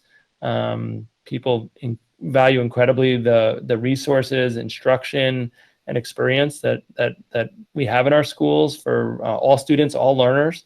And that is going to be somewhat compromised in some areas next year at all 3 sites. And I want to include Crocker Farm in that because when they're scheduling around space instead of scheduling around student needs, that tells you right there that we're not able to maximize and realize sort of our vision for what we want to do. So I want to include Derek and Crocker Farm in this conversation. It's not quite as dire, I would say, as Fort River and Wildwood, but it's not comfortable. I don't think the space needs are comfortable at Crocker Farm. I actually don't think they've been comfortable for years on end at Crocker Farm. So that's a pretty strong statement, but it is how I'm feeling at the moment. And it's based on my analysis and working, and WS Roland's been awesome with these maps and working with principals to put them together. But we can't squeeze things more than we're squeezing them, right? We looked at adding space. It's expensive and complicated and imperfect at best. So it is where we are. I think we have a solid plan for next year that will get us through. We've done a tremendous amount of dedensifying, and that work continues. So we talked a lot about dedensifying last summer. We're still talking about dedensifying. We're still getting rid of things, making progress on that front. But that means that we're getting rid of resources because of space, not because of instructional needs of students. And that's also sort of an unfortunate reality of where we're sitting. And these principals, I want to compliment all of them for, someone used the word pivot before. I think one of my superintendent conversations with groups, it's like, we can't hear that word. Pivot's now a 4-letter word for us this year because how often our principals have had to change what they're doing. And I think this is a plan for next year, but this isn't something we want to pivot to permanently or even semi-permanently. I think it's the best thing we can do given the context and the situation. It's not a medium-term solution. It's very much a short-term solution. With that, can I just ask one? Yeah, I was going to say if there's any other comments. Yeah, sorry. Strong statement I made. I'm aware. I saw a lot of agreement just from facial expressions and body language to the notion that this is not sustainable beyond 1 year. And so I say that, and I'm going to ask a question, not because I'm advocating for it, but because you mentioned the requirement to use ESSER funds, or we need to use stimulus funds for additional staff to cover lunch. Is it possible to use ESSER funds for mobile classrooms or mobile office space like that as well? Is that? Yeah, I think it would be, especially the ESSER 3, the stimulus funds. I think it could be justified. It's again, is that where we want to spend it? And the money, it's a lot. It's over 4 years and it's finite. So, right. I think I wouldn't even have mentioned the 300,000 if it wasn't for ESSER funds, because it almost wouldn't be worth mentioning. But we do have those, so it is an option. I think the practical reality, I'm not sure it's worth it, and it's kind of this weird situation where renting it and buying it are the same cost, because a lot of the cost is about getting it here, and if you rent it, you have to pay a lot to get it away from here, and so. It's about, kind of what do we want to spend our resources on, and really how, even hearing from Diane, something much smaller than a mobile classroom, how much it's affecting noise and outdoor space and the loss of that. And we've learned a lot this year. I think Derek wrote a really good email. I don't save emails in my inbox a lot. I put them in folders. I'm like a little obsessive about that, but it's still there, Derek, about what are we learning this year that's working well. And Derek and Nick and Diane were on this. And one of the things we've learned is we can do a lot of instruction and learning can happen outside in ways that we always sort of talked about, but we now have experience doing that. And so that's another variable about when you're reducing the number of outdoor spaces. We want it for recreation, but we're actually using it actively for core instruction in ways that we never did before. And that's something we want to hold on to. So I think that's the balance around that, as well as, you know, building more walls and windows instead of using what's outside. You know, it's a hard one. Thanks. I'm going to suggest we move along to then finish up the rest of the slides. Yeah, and I want to, you know, the principals are definitely welcome to stay, but I think at this point it's much more administrative on my end about process. So they're working a lot of hours. So if they want to wave goodbye, I want to actually slightly encourage them to do that, because they'll have a busy day tomorrow, another heat, maybe more thunderstorms. So dismissal was a trip today, and hopefully it won't be tomorrow, but hopefully, well, I see Ms. Spitzer may have a hand up before they leave, I'm guessing is why she's. Yeah.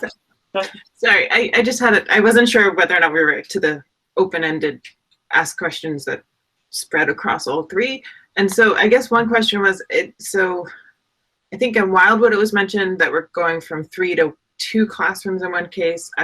So 2 questions. This is the first. Does that mean that we're actually, are we going above our policy of a certain number of students per classroom in that case? And are there any cases across the 3 schools where we're going to be going above? I believe it's no more than 20. Anyway, and then the second question is, the 6th grade to the middle school thing is totally integral to this, but it seems like at least in Wildwood and Fort River, that may not, like, moving 6th grade is not going to fully get us back to where we were pre-COVID, and we actually could have these issues even after moving on. And so I feel like we're a little in this position that I think we had way too much on our plates, but we could have potentially anticipated this when we moved to the 4 classroom. So I just want to put out there that I don't think necessarily just moving the 6th grade to the middle school is going to pre-COVID. Well, and then my internet just went out potentially. Nope, I think I caught it. So on the class size, your policy has for kindergarten and 1st grade 17 to 21 students. My latest count with Mr. Yaffe, based on what we know right now, is we would be at the top end of that, but not exceeding that. I want to make sure I'm right on that one, Nick. Yeah, it'd be 19 in each class right now. Yeah, I think the variable that we don't know, which I'm concerned about, and I think I share this with the concern is shared by all of us here, is that we know that kindergarten enrollment was really low. We know that in many places, kindergarten families opted to stay at preschool settings, or if their private preschool had a kindergarten or pre-KK classroom. So we are expecting a bit of a bump in our 1st grade enrollments across the board next year. So, you know, that's the only hesitation I have around it. In general, I'm not advocating, and I feel kind of strongly on this one, that we increase our class sizes to be above the school committee guidelines. I understand why people are suggesting that. I don't think that's a wise solution. I actually think after the year that our students have had, keeping the class sizes as small as possible in general and providing the most personalized experience is going to be the most important thing. So I can understand it gets students out of cafeterias, but I don't think, even if the space is large, it's not just about fitting kids in space. It's about the personal experience, the relationships that are formed between staff members and students, and space is a part of that, but it's not the most important part of that. And I think for us, we know our students are going to be in have been and will be in different places than they would be sans a pandemic. And so that individualized instruction can't happen in the same way with 25 or 26 in a classroom. So we're not looking to change that. We just do have we did have a drop in enrollment at Wildwood in kindergarten this year, unrelated. Well, we don't know if it's unrelated to pandemic, but the census sort of predicted that. So we are looking about combining that, and even if students come back, as Nick said, we right now hope we'll be under the class size guidelines. If we're way above, we would bring it back to the committee, because we really do read the guidelines and implement them with fidelity. And, you know, unless the committee feels differently than I do, which is totally fine, and certainly you're right, we want to continue to follow them to the best of our ability. You had a second part of your question, Carrie, and I apologize, I forgot it. You said about 6th grade wouldn't necessarily resolve all the issues. Yes, and it would really help, right? So, I mean, if we don't use cafeterias for classrooms, that'd be a really good thing. If at the end of the day we say, no, it's worth it to use the cafeterias for small group instruction, and we don't want kids in classrooms, and it's worth it to have hire extra adults for coverage in the middle of the day, then at least that's a conscious decision that you all and the administration are making. I think right now it's the default. How do we squeeze kids to be in spaces where they can learn? Not a really conscious decision. This is a forced decision. So I think you're right to be concerned, but 3 less classrooms isn't just 3 less classrooms. That's also, there's resulting staff that are connected to that. I think Derek used the framing of how many adults are in the building as well as kids, right? That combined total. So yes, it's less students, but it's also fewer adults that may be working with them in the classroom in terms of prescriptive paraeducators and different students getting intervention staff. So, resolving isn't necessarily perhaps the right term, and I use that, but maybe ameliorating might be the verb that is more appropriate. I don't know if that's fair, but it's sort of best I can come up with at the moment. Okay. I think that's everything. So thank you. Good night, everyone. Thank you. Good night. Thank you, everybody. Thanks, Mike. Thank you. Thanks, all 3. Have a good evening. Good night. Thanks. All right, so I'm going to briefly, it's not many more slides, but I'm going to briefly go back and finish that slide deck. And I know that was we've been trying to have and been successful at having shorter topics, but I'm glad we weren't short on that one. I think it was worth looking through the maps and getting you and the public a really good understanding of what we're talking about here. So in terms of outreach, I did meet with Ms. Spitzer and Mr. Harrington last month, I believe, when we talked about outreach. Sort of this is just a summary of our conversation that we'd want to develop a website. We had an FAQ document that was started by the task force that would need some editing. We'd want to make sure we have surveys, staff and community forums, and stakeholder focus groups. So in other words, if we do want to engage this issue in more depth, I'm sensing from the committee that you do, we want to start by really having broad outreach, both electronic, but also really to build the understanding of the community that this is something we're talking about. Because, a small percentage of the town of Amherst is watching this meeting right now. Those people are going to be very aware of what we're talking about. And so I think it's incumbent on us to make sure that people know what next year is going to look like and why we would be considering, or what are some of the reasons we're considering this question about 6th grade. And, in terms of next steps, I think Ms. Spitzer and Mr. Herring, after this conversation, we're interested in perhaps forming and developing a timeline and sort of mapping out an engagement process, but we thought it was wise to have this meeting first to see if the level of urgency that the committee has to be started with this in earnest. And Mr. Harrington and Ms. Spitzer, if I'm misrepresenting our conversation, please do jump in, but that's what I remember. Got a little interrupted by seeing something at the high school because we met outside, so I walked over, as I recall, but that's sort of as far as we got, but we wanted to really gauge the committee's interest in really digging in on this one. There's a lot of competing interests. Summer is soon, so we also were concerned about a timeline to make a decision. And if we had that, we could backwards design what a timeline would look like around engagement. But it sort of was hard to do that until we knew, at what point the committee felt like it would make a decision on that. My only 2 cents is not the spring before, right? This will involve if this change happens, it would involve tremendous amount of planning, not just on the operational side in the district, but actually for you all on the governance side as well. So I think that's the end of my slides, and open up for more general conversation if that's okay with the chair.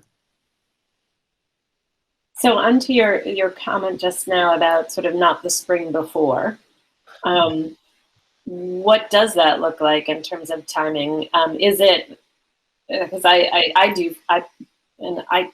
don't think that I'm alone feeling that this is a super urgent question for us to tackle and have a better solution for the next school year. Is that even feasible based on sort of what you were just describing is not the spring before? Does that mean we have to have a decision in December, for example? Yeah, I mean, my professional opinion is to have a direction from the committee in the fall would be really important. On my end, on the operational side, it lets us further develop a specific model of what sixth grade looks like at the middle school to involve educators and community members in that decision. We'll do some of that in the front end, but it's hard to do that work in isolation. That's what I continue to learn in these processes. You can do some work, and I think the existing group did a great job. But if the community knows, okay, the sixth grade's really moving, that forces action and forces us as educators to really lead work on defining the specifics. I think it's really hard to engage in the work when it's still so theoretical. I think the second piece is from a governance end, as I alluded to, there's a lot of work that's going to happen if this change happens between this committee and the regional committee. It's always hard to talk about because I know the majority of the region is here, so I have to be really careful. You all have to be really careful about open meeting law. I don't. But at the same time, I want to be conscious of that. And there are thorny issues about what do you do with the nurse, right? You know, you're not going to have an elementary nurse up at the, middle school. Legally, we certainly could do this for a while without it changing the regional agreement. Over time, if this is a permanent change for the community, we probably do want to look at the regional agreement. So what is a kind of medium-term lease structure look like between the Amherst Public Schools and the Amherst Regional Public Schools? All of that's going to take a lot of work. I don't think it's insurmountable. I want to be really clear. But the sooner we have a direction, then that work can happen. I think it's really hard to do in isolation. In other words, to get a package together to negotiate with the region on this hypothetical situation, again, I think is a hard one. And I think, we've got some recent examples, frankly, where the committee was able to make a decision and then we were able to work out details once we had a direction. I think of, late start being an example of, we had some of it. We're still working on details about that. We're still working, like, as I said in the newsletter last week, on exact timeframes. You sort of can't do that work without a direction. And so it's trying to right size that approach. So for me, sometime in the fall seems like the right time to have that direction. It gives the staff, and particularly sixth grade teachers and seventh and eighth grade teachers, frankly, a real directive. And I mean that in a positive way, to say, what is this specifically going to look like? Is this going to happen? It's not a political question anymore about, is this the right thing to happen, wrong thing? It's, no, what does this look like? And what's the best model for a 6 to 8, school for this particular community? Do we want to have world language in sixth grade? We want to maintain the same special structure for our sixth grade students. Do we want to integrate world language? We heard a lot of specific feedback on that on our, the grade span advisory group.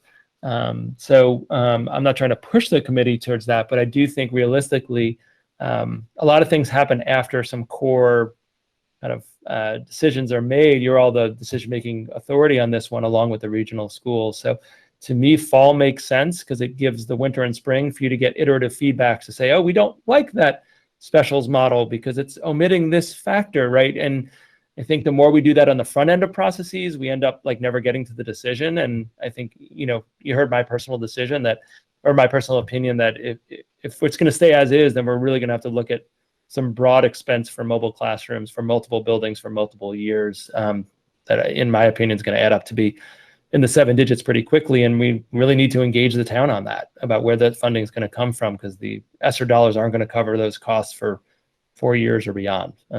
So that's my perspective. I'm certainly open to feedback from the committee, but that's my 2 cents. Thanks. Comments? Mr. Demling? All right, I'm going to try to go 2 for 2 for uncharacteristically brief comments on very large topics that I'm passionate about. So in my opinion, we need to push ahead with the 6th to middle school process as quickly as we can responsibly manage it, so that if we do make the move, we can do it for the fall of 2022. So my preference would be for us to backwards schedule the engagement whole process, so that the engagement process and the school committee votes and whatever other votes have to happen line up to enable that, if we do decide to do it, for all the reasons that I won't reiterate that you all have mentioned so far. The other reason too is I feel like we need to push this process ahead as expeditiously as we can to give the building committee and the community clarity on this 575 K-5 decision sooner rather than later. You know, I've said many times that for me personally, I'm not okay with a building solution that leaves Wildwood behind.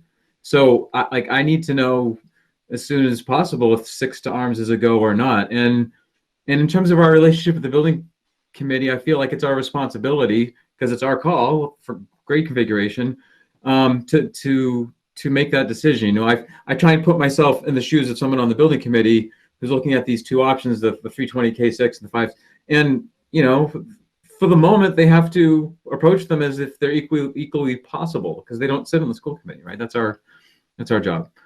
So for those 2 reasons. Any other comments from Mr. Harrington? I guess I'll go with a characteristically brief comment and just say that I'm all on board in moving as expeditiously as humanly possible.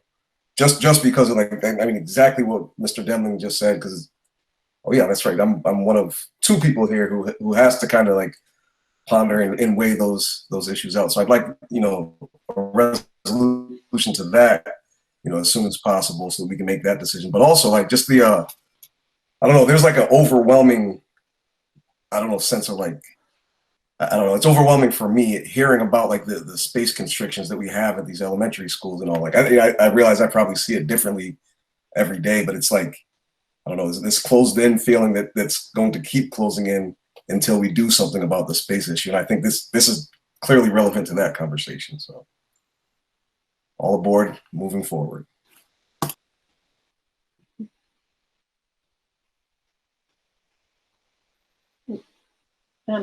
Ms. Lord and Ms. Spitzer?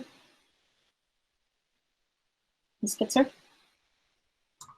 So I don't think it's any surprise that I feel similarly. Like we need to move on this as quickly as possible.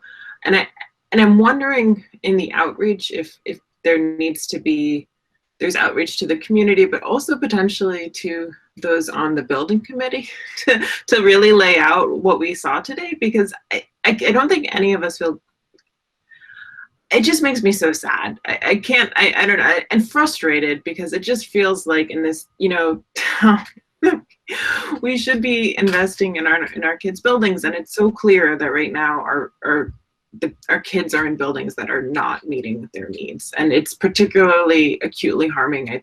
Maybe not harming is the right word, but it's being acutely felt by some of our most vulnerable kids, and we're losing things that we really care about in this community. So I just, you know, part of me really wanted to push to make the change sooner, because this seems totally unsustainable. I will, you know, I appreciate Dr. Morris coming out with a very strong preference for making this decision, not now, but doing it in the fall, and I'm on board with that. But I'm really concerned. Like, I can just catastrophize a little bit about what would happen if we go with the 320 option.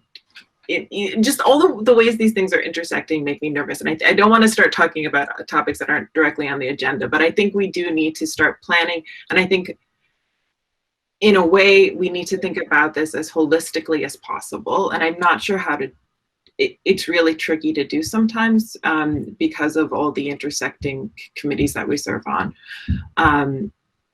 You know, the region and the Amherst School Committee, and then also now we have the building process going forward.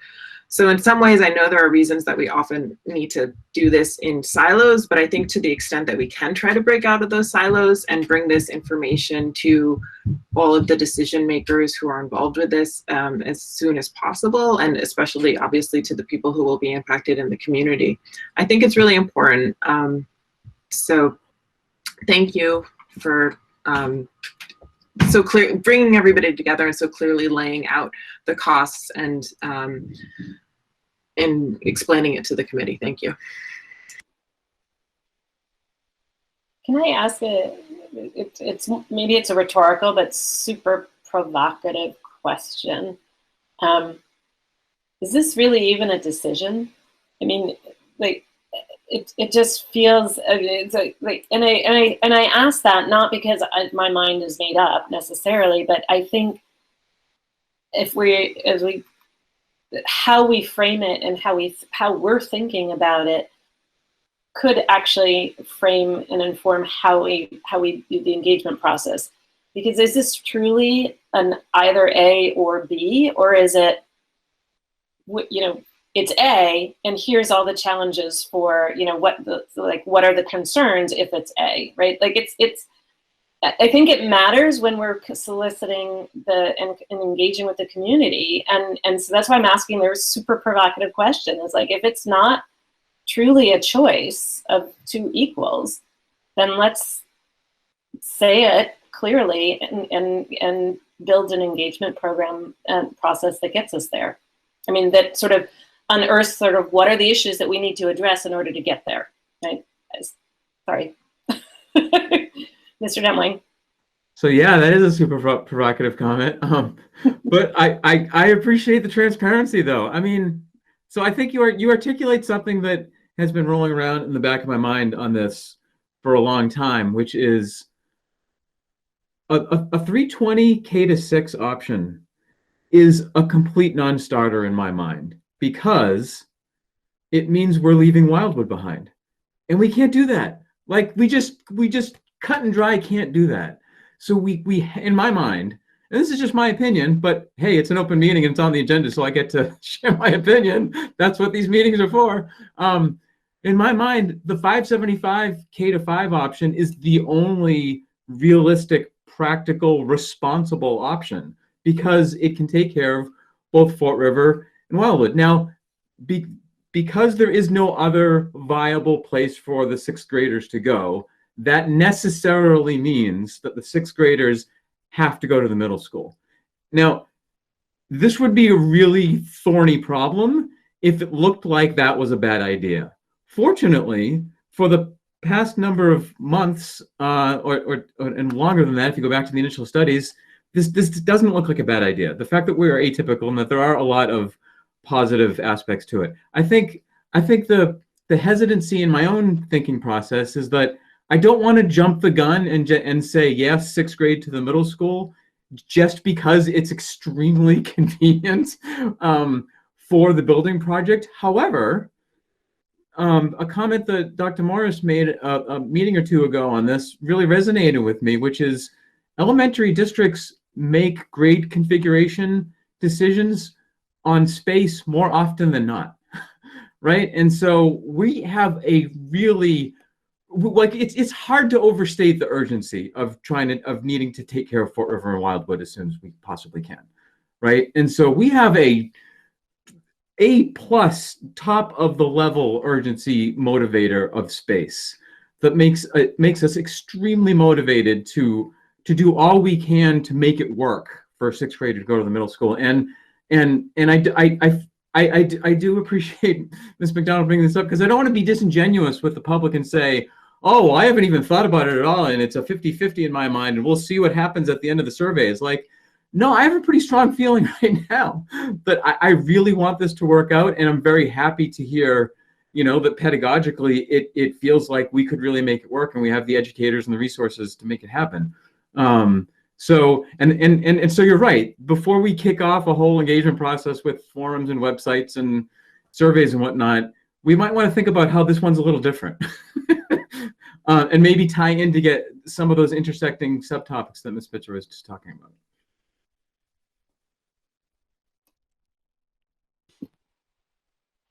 What do other members think of sort of my crazy question? Mr. Harrington. I'd say I have a very clear, in the interest of transparency, I have a very obvious opinion of what I think about sixth grade going to the middle school. What I will say is that I've probably evolved on a lot more issues than I have not evolved.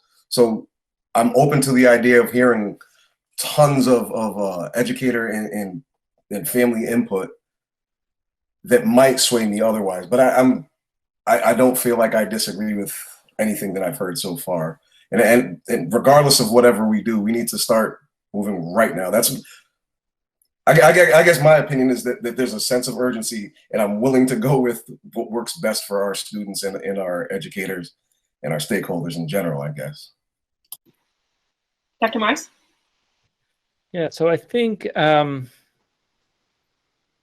not going to respond to your provocative question, but I think from a process perspective, I think you all now have the curse of knowledge, right? And so that's the only place I would kind of encourage you to maybe tread a bit, is that perhaps when we're talking, I'm going to reframe some of the question, and none of this is meant to be disrespectful to anyone's comments or questions. Perhaps some of the initial work needs to be communicating the current situation and why we're engaging this. And I'm not saying anyone didn't say that, but just I imagine everyone in the room and everyone who's watching this online, their opinions being shaped by a really non-political presentation by 3 principals about what school looks like next year, right? None of them are doing that for political purposes. They'd already shared those maps with their staff because it's what's going to happen, right? It's not like this was all a ruse to get a school committee or the public a decision. They need to make maps because their staff members need to know where they're going to go, right? It's a utilitarian, practical matter that was completely apolitical. You're all, political actors, right? You're elected officials in our community, and you're looking at that and saying, well, that's not representing our constituents well, right? Like, you have real concerns, as do I in my role, about are we meeting the needs of the children in our community and the community as a whole with the current model. So I think one of the things that I would stress is that, some of the outreach needs to be, here's a plan for next year, and here's why we're feeling, not neutral on this, right? I think that transparency that Ms. McDonald's question forced is a really good thing, because I think when we say that we're completely open and don't have an opinion, and we do, it doesn't work, right? But I do think communicating what next year looks like, not in a scary way that makes people not want to come to our district, but in a way that says, my language was, that it's not sustainable, and I'll stand by that language. That might be a way to enter the conversation in a way that's not completely, kind of using the framing like neutral. It's not like, but we do need to do something different, right? And so one of the options here is 6th grade. As I said, we explored another option, which is gathering more space by exterior classrooms. That's not great. Another suggestion was about the class size. Totally reasonable suggestion. We have lower class size than most communities. It's not something me or the principals feel very positive about, and what the committee is on that. But I think the status quo not being an option, I think that I think everyone can, if everyone's in that same place, that might be a place to start that conversation. That we have a solution, potential solution here to look at, but the solution of nothing changing, that's not that's not something we can endorse. So just a different framing. And again, none of that was meant to be disrespectful. I think it's a really honest conversation you all are having, and I want to disrupt it. But in terms of, sort of outreach, Mr. Hearn's comment made me think about that, of, how do you have an opinion that's not totally settled, but you have an opinion based on data and facts, and how are you open to other things, and how do you situate and structure the feedback you want to get, I think is really critical, so that kind of the decision means that something shifts, and we all may have options and opinions about the best option now, but the status quo is not an option. And that's, when you look at that space, right, Fort River in particular, that's just going to get worse, right? I mean, every year it's going to get significantly worse, and probably 2 years from now, I don't have space for kids, right? Like, I don't know where some of those spaces go. Staff do need to eat, right? And if the kids are eating in the classrooms, I don't know where the staff go if we don't have a space for them to eat. I mean, there's some, do we not have instrumental music because there's no space for the kids to practice, right? It forces some educational decisions and some practical decisions that we can't do. And I think that's why to, kind of frame it as in, we can't keep doing this might be a different approach. But I'll stop talking because I probably did enough of that. I appreciate it. I took no disrespect at all. I framed my question intentionally provocative to sort of have exactly this conversation. So I appreciate it. And I think tying back to a comment that Mr. Demling's initial comment about the building project and tying that in, setting aside that I too did not find it acceptable to leave Wildwood behind. But a 320 school, you stated early on, that would require us to rethink how we do Caminantes. It could not live in Fort River at a 320 building, the only option really is to go to Wildwood or Crocker Farm. And if 6th grade hasn't moved, that won't work in those schools either, is what I'm hearing based on that. So in a way, you know, at some point we're going to encounter the problems no matter what kind of building that we build. Mr. Demley, did you have another comment? Or Ms. Lord? Ms. Lord's hands up. Yeah, and this is just how it's all sort of dominoes, because then I'm thinking if we're talking about a sibling policy, and Wildwood and Fort River are 2 programs that would be impacted by how I vote on that. It just, so I'm in agreement with what most of you have said, and then I didn't have anything new to add until I remembered the sibling policy, and that's going to impact whether overcrowding, and yeah, thank you. Mr. Demley? Yeah, I just to follow up on Dr. Morris's comment, which I largely agree with, but since 95% of the motivating reasoning that's been spoken of tonight is the space issue. So for me, and I'm probably not saying anything that you're not saying, Dr. Morris, but for me, the reason why there's the urgency to look at this for fall of 22 is the space issue that's been put on. But however, in my opinion, even if space was awesome at all 3 buildings for the foreseeable future, there would still be an urgency to look at 6th grade to the middle school specifically for the building project, because that's the only path that brings Wildwood along, right? And so it's both. I think we might not be having this discussion on June 8th, 2021, were it not for the spacing issues that have arisen. But we would still at some point be having it, and it would be pretty vital to the building project discussion.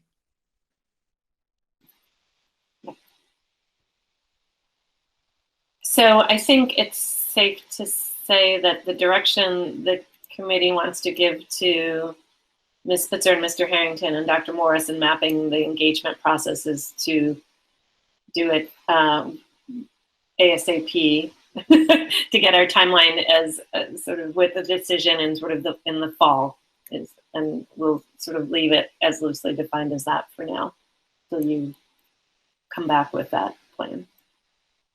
Is your hand up, Ms. Spitzer? Okay. So as the member of the team that was going to be thinking about timeline, I'm just wondering, how do we feel about engaging with folks over the summer on this? I just, I'm not saying we shouldn't do any engagement, but are folks, do they have the bandwidth to put in the hours that it would probably take to be doing this kind of intensive engagement? When we say fall, are we thinking late fall? I'm just, a little bit of guidance on this would be helpful, I think, for our planning. Mr. Demley? Yeah, my thought on that, and this kind of relates to another topic on our agenda where we also have to think about engagement process, is, man, this summer is going to be really hard to engage people on anything other than where you at in vacation, right? I mean, I think. So after this year. So I think, and this is just, I mean, I'm really interested to hear what Dr. Morris has to say, but my thought is that plan everything we possibly can and have it ready to go, guns a-blazing, you know, as soon as everybody's back, you know, on September 1st, and just really have a really tight plan of executing it, and don't lose any weeks in September thinking about how we want to approach, you know, and maybe that involves, you know, some extra planning work, but not the actual, like, you know, public forums. I can't imagine a public forum in like July. You know, you'd be lucky if you get one person show. Yeah, I share that. I would say September would be the earliest for sort of actual forums or focus groups or surveys, but the website, FAQ, and any sort of supporting information about spaces could be prepared and published maybe in August so that it's ready to go, as Mr. Demling said, in September. Dr. Morris? Yeah, I largely agree with those opinions. I think the only caveat I'd have is that there may be some upside to engaging the public about what school is going to look like. You know, this wasn't an open forum, right? This was a school committee meeting. And when people find out that their kid's going to be, their classroom's going to be a cafeteria or a music room, people may want to hear that before their kids show up on August, whatever the date is in August, where students return next year. Mm-hmm. So, you know, I guess that's my only piece, is that, you know, it may be worth that conversation. You know, I mean, placement cards usually go out a week or two before the school year, and then many times our educators wonderfully send, you know, letters home, you know, our classroom's going to be, and people are used to seeing what that, not cafeteria 3 or the art room, right? And so I think the more we can communicate on the front end about next year, you know, before the year starts, may be beneficial. And maybe that's the kickoff part, is just sort of communicating current conditions and people asking questions. So I don't assume, I never know what's going to get in the paper and stuff where after these meetings. It could be something that's we haven't talked about yet. We still have more on the agenda. So who knows? But in terms of engaging the public, at least on current conditions, it may be beneficial to do that sometime in the month of August. But I largely agree with other comments that were made. Great. So we will, was that enough information? Yeah, great. So we blew through our agenda timing, but it was all great conversation. So I'm not going to lose sleep over it. Next item on our agenda is also related to our buildings. So a discussion and update on the Fort River chiller situation. Yep. And I will be much, much briefer on this one. So I'll describe it in 3 phases: the problem, the current solution, which is temporary, and then potential conversation about long-term solution. So a couple years ago, you may remember that we put in some piping, which is probably the wrong term, but we did some work on the back of Fort River so that it'd be ready to go if the chilling system went. It's original to the building, so that's 48 years, I think, or so. The expected lifespan is 25 to 30 years, so we were ready on borrowed time related to the chillers.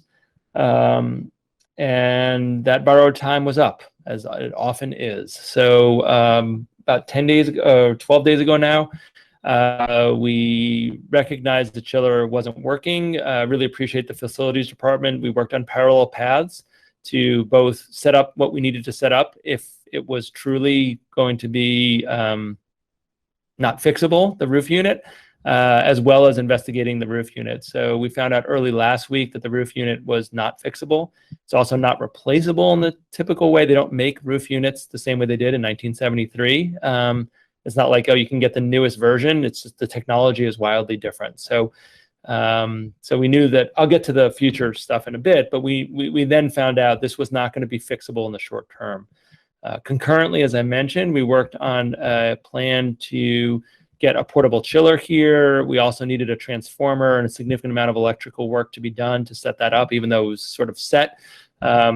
Transformer that needed to come was in the base of the Midwest, so it got on a truck last Wednesday. It got to us on Friday morning. And the portable unit also got to us on Friday morning. There is one person who installs portable units all over New England, so the soonest we could get that person in was Monday, yesterday, but the electrician was in all week last week, Wednesday, Thursday, Friday, and Saturday morning. I went over and spoke to him on Saturday morning as he was finishing the electrical work that was needed for that to get started. Thank goodness last week was a typical New England spring where it was not so hot. We would have had some really hard decisions to make if last week had this week's weather. I'm not sure how operational it would be to have students at school.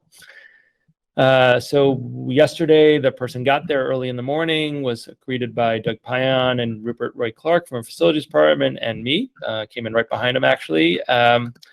And as there often is when you're getting complex systems to run, there were complications. They were able to be worked out within a few hours. And we were up and running around 12 o'clock yesterday. We did flip the early release day. It wasn't exclusively because of the uncertainty of Fort River, although that didn't hurt. So the early release day that was scheduled for Thursday of this week was held yesterday. Lots of people went to Groff Park. We did a little PR thing for the town, but really it was for families, for a free resource. I hear it was wonderfully enjoyed yesterday afternoon by lots of elementary age children and their families getting wet under the new spray park at Groff Park. So that worked out well. I think it's worth noting that they don't build systems that are also have as low capacity as our systems at Wildwood and Fort River. So even though this is a portable, non-permanent system, it has close to twice the capacity of the existing system, even working at full level, which it clearly hasn't been. So within 2 hours, the class, or within an hour and a half, excuse me, of being operational, so not long after the kids left yesterday, the classroom temperatures were about 72, 73 degrees on a day where it was 95 degrees outside at that time. And there'd been no cooling all spring. So it is a much better system than what we experienced. What we heard multiple, I say complaints in air quotes. One of them came from little person who lives in my house this afternoon, was that it actually was too cold today at Fort River. Everyone was dressed for a 90-degree humid day, and they shouldn't have. So I got a little bit of a tongue lashing as I got home about the clothes that someone was wearing this morning. Ms. Chamberlain reported a lot of sweatshirts in the hallway were put around legs. And I'm saying this, it's sort of in jest, but not really. I mean, the system actually, what you recognize is how much our systems, even when they're working, are 50 years old, right? And these aren't air conditioned systems. This is a chiller system. We didn't upgrade the overall HVAC of the building, right? They're still not the same dehumidifying quality that you would have in a building that fully has air conditioning, but the system actually worked with the capacity that is needed for a school the size of Fort River. And by the afternoon, it got humid in there because it doesn't dehumidify at the same levels, right? I'm not saying it was perfect, but compared to the day before and compared to the expectations that people have routinely at Fort River and Wildwood, this was a markedly different experience. So our short-term solution is, thank goodness, JCPC and all those folks organized that. We would be in a much worse state if it wouldn't have been possible to have cooling this spring if that work hadn't happened 2 years ago, to have the setup for that at Fort River. So I also really want to, and I can't say this enough, thank our facilities team. To get this up and running 10 days after the problem was identified is remarkable. And I had the guy who was installing it was sort of shocked that he assumed that it was like, oh, we've been working on this a month, not a week and a half. So their action, and Rupert, if he doesn't get another call or text from me, I think will be a much happier person, because it was something that, he was obsessed about and I was obsessed about, because we knew what the weather was coming. We knew how it was going to be. Students can't learn if they're in environments that are that hard. So again, still not a perfect cooling system, but it's dramatically better than none, and dramatically better, frankly, than what we had previously. So we also had capital funds allotted a couple years ago for this contingency. So at the current time, for the next couple months, we are not talking about the operational budget. We had capital budget that was reserved to the rental of this unit and the setup and the transformer. So financially, we're in good shape for a little while. Now into the third part, long-term implications. So we sort of had three options, and we don't have enough information to make a decision. So this is not a decision-making meeting. One option is that the company that makes the roof unit did come out, and they're looking about, could they retrofit a unit to work that's a rooftop unit. It would have to be customized for us, because again, they don't make units that have 48-year-old technology in them. So they're going to work on that and give us a cost estimate. The second solution would be to continue to rent the current unit indefinitely. That's a pretty expensive proposition, but that could be done. The third is to buy a floor unit very similar to the one we're renting, because we know we'll be in this situation for at least 4 more years. We would have some additional costs. We would want to probably do a sound wall on the side that abuts where the classrooms are, because it is pretty loud at the current moment. I think I sent you all a 6-second clip of it. It hums along pretty loudly. And so, those are the three options from a process perspective. The town is aware. I've had multiple conversations with Town Manager Bockelman about this. This wouldn't go through JCPC, because this would be much more on the emergency authorization front. So what we would do is get all the information that we have from, get some cost estimates on buying, renting, and retrofitting a unit, make a recommendation to the town manager. His job would be then to make a recommendation to the town council and the finance committee about how to fund this and what the best option is moving forward. But the old system isn't coming back. Talked about not having options, right? That's not an option. It's really the retrofitted roof option, the continued rental of the floor option, as I'll call it, or purchase of that floor option. And again, we don't know all the variables to even weigh in at this point about what the best option is. We're collecting those. Our priority was getting cooling to Fort River. And now we're going to tackle, what do we do beyond 3 months from now? But, I know some people said, oh, well, summer's coming up, but we still have employees who work all summer long and they do critical work. And you can't clean a building in the way that we would want to clean Fort River at 100 degrees, right? It's just, things won't dry. You can't you can't clean the floors, can't wax the floors.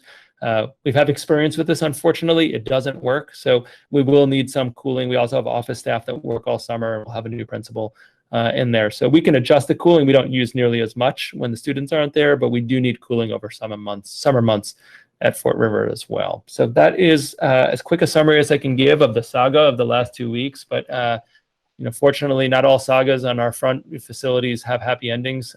This one, at least at the current moment, does. And I think just the last thing I'll say, I promise, is that when you have buildings that are age that have never had major renovations, I can't stress enough how often these type of things happen and how it prevents other work from happening for our facilities department and our maintenance department. So I can't imagine Rupert did much in the last 10 days that wasn't connected to this, right? I mean, the town had to help us out with a forklift to get the thing off the, truck. And I mean, the coordination was heavy. And so this is obviously a high profile one because it's cooling and it's like 96 degrees out yesterday. But these type of things happen routinely in our buildings. And I think it's important for you all in the community to know that the thing that stood out about this one was the implications were immediate and severe, and we're wondering if we could run school. But there was nothing unique in this about how often things go wrong. So, I'm there on Monday at Fort River freaking out, technical language, freaking out about whether this thing's going to start and when it's going to start. And I get a call from Derek Shea saying, hey, the upstairs chillers aren't working at Crocker Farm. Can someone come over and fix that? So Doug Pion, who's our HVAC specialist, leaves there, drives to Crocker Farm to fix that problem while we're staying at Fort River to solve that. And there's nothing unique about that situation. So it goes back a little to the other conversation. I don't want to do agenda creep about new buildings, but I can't promise you that this same thing won't happen at Wildwood tomorrow. And that's really our challenge in the facilities front. And so, sometimes the people rightfully are saying, why isn't this fixed? Why aren't that fixed? It's because it's about, we're prioritizing the things that'll have the greatest impact to fix and to improve, not because there's not a desire in the department or the district to improve the environment everywhere. So, I don't want to put Ben in an awkward position of talking about the other role, but I think, if anyone needs evidence, Ben could probably give countless examples much better than me about how often things go wrong, and how much we're in sort of the catcher in the rye territory of just catching things before they fall instead of being, where we want to be, which is much more proactive. But I'll get off the soapbox. I know it's one that I've said before, but I don't know if I can say it enough. So I'm glad you brought up Wildwood, because that was one of the questions that I had. My recollection is that the setup that we invested in a couple of years ago at Fort River, we also invested in at Wildwood. Is my memory correct on that, or no?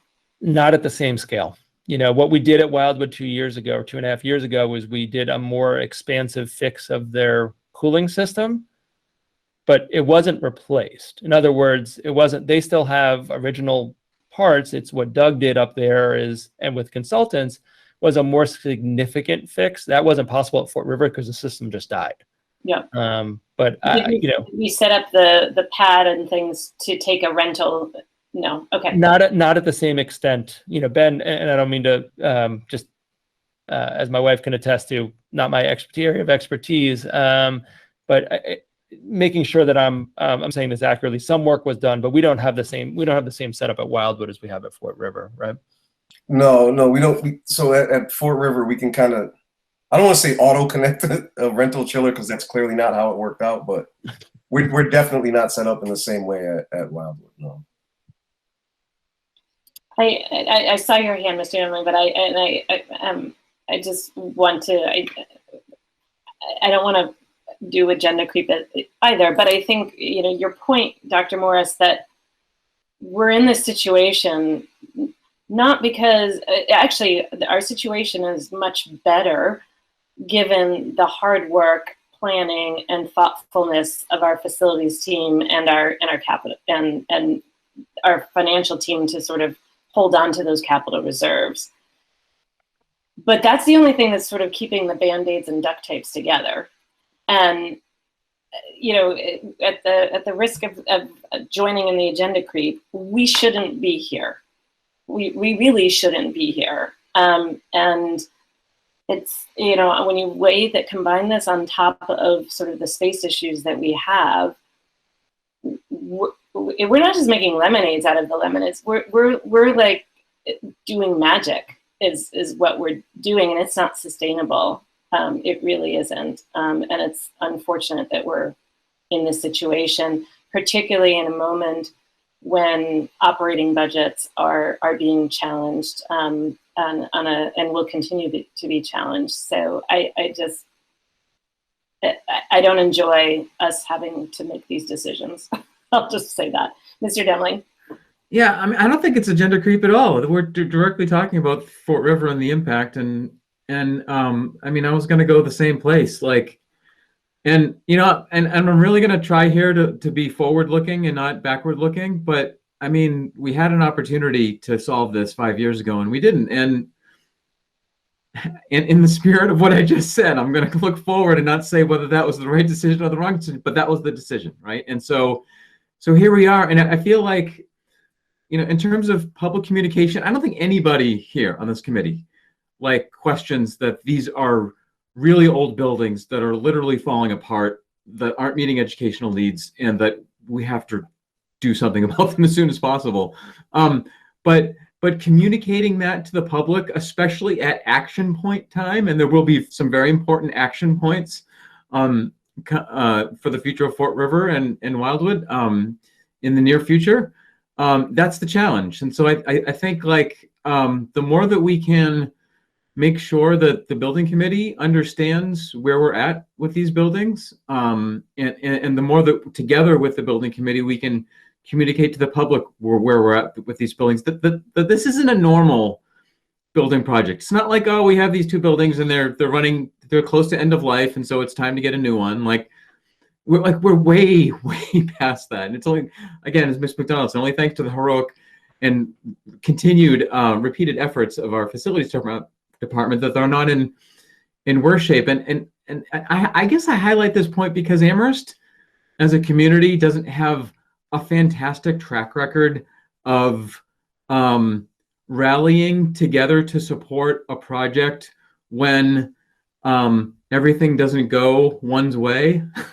and I'm happy that we've solved, I think, the previous contention points of grade configuration and school size. But I mean, there's going to be other decision points on this project, right? Like with site and net zero and whatnot. And people have different opinions, which is natural and fine and good. And people should advocate, which is natural and fine and good.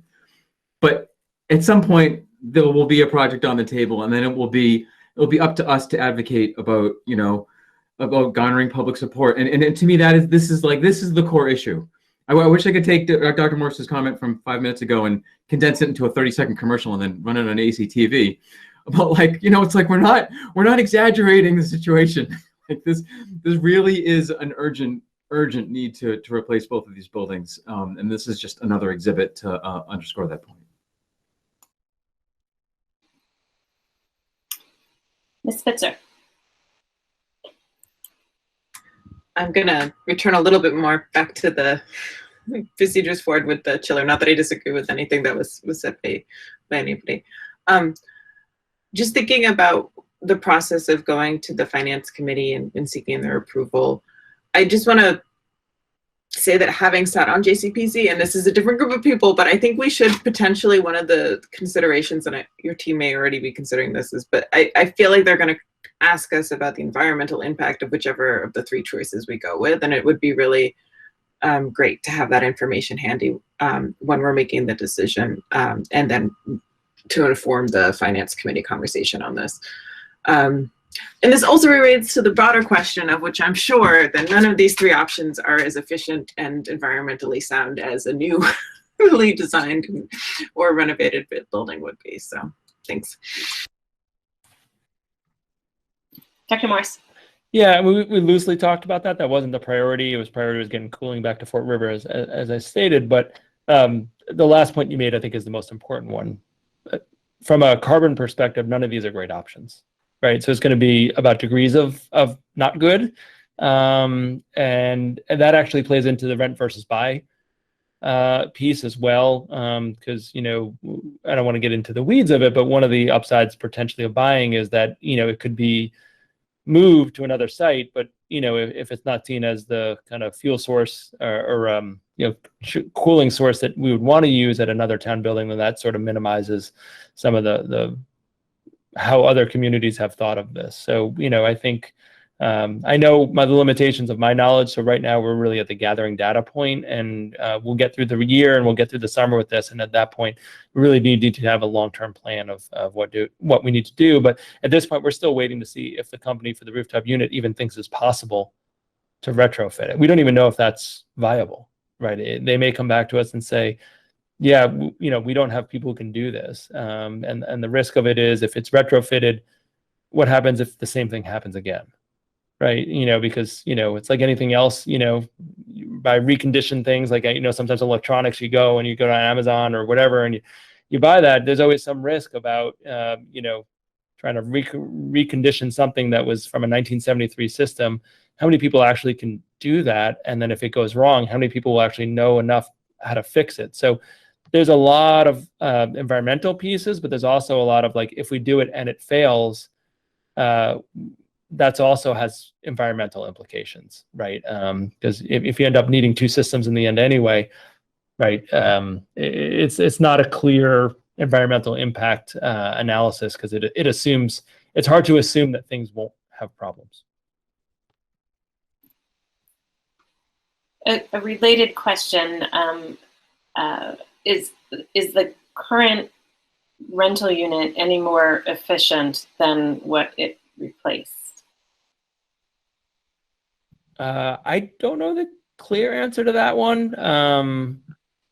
Yeah, I'm not sure. I imagine, I don't even want to hazard a guess. I have a hard time thinking it'd be less efficient than something built in 1973. But that's like very lay analysis of that problem. I know it has a greater capacity, which I mentioned as a potential good thing, so that could work the other way. But none of this, I think that maybe the big point is, none of this is doing what true air conditioning does, which is takes the humidity out of a room and makes it much more comfortable learning environment. This is doing a great job of blowing out cool air from a ventilation perspective. It's doing really well, which obviously from a health and safety perspective is really important. But it's, you know, I don't think, you know, in terms of like the scale of what we would do in a new building or renovated building, I don't think we're having a conversation about this being a permanent solution in terms of a green solution. So I think that's what I have to offer. Any other questions or comments not related to the year of our birth?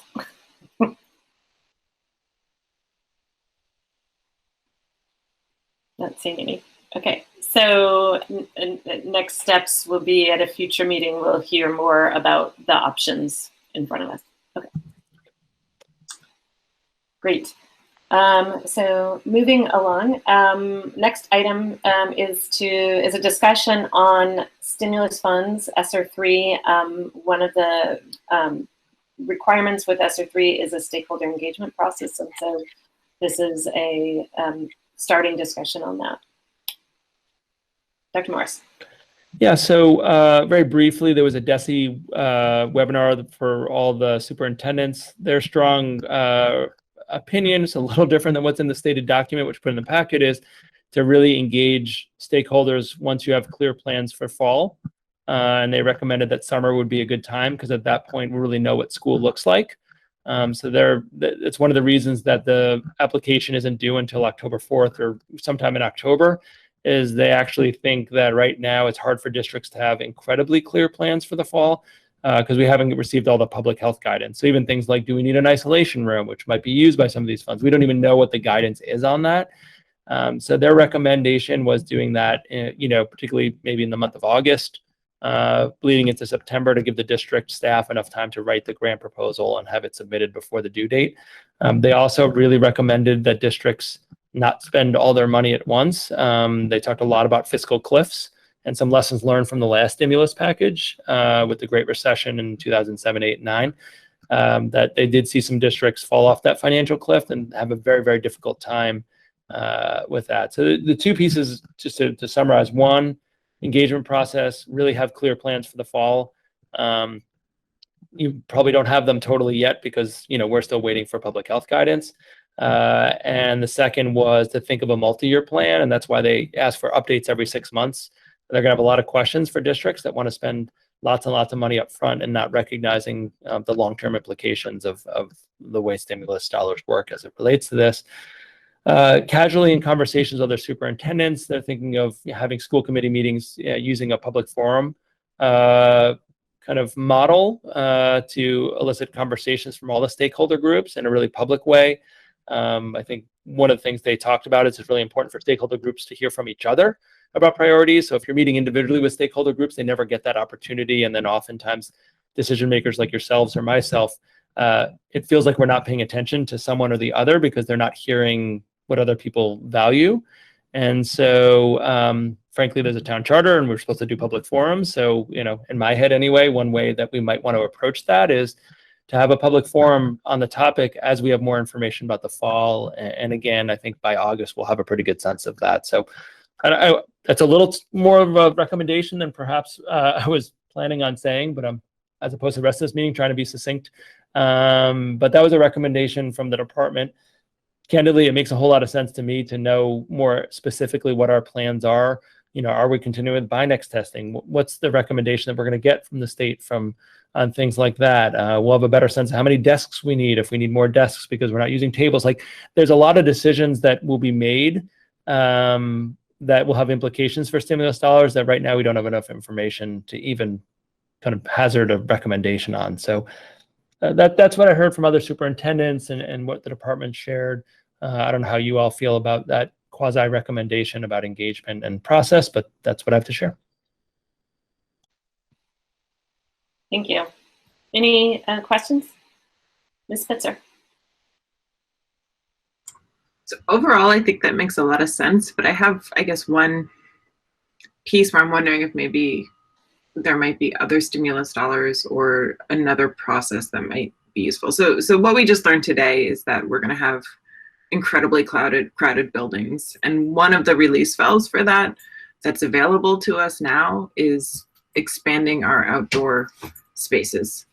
So I think we've done a good job of that, and I'm not trying, but I don't think we've necessarily pushed that as far as we could. And maybe now, if we're not in such a, you know, I don't want to, but there aren't as, I mean, there are always going to be a lot of distractions, but it feels like now maybe I would just hate for us to wait to October or November to come up with a decision from the community that we want to spend some of this money on outdoor spaces.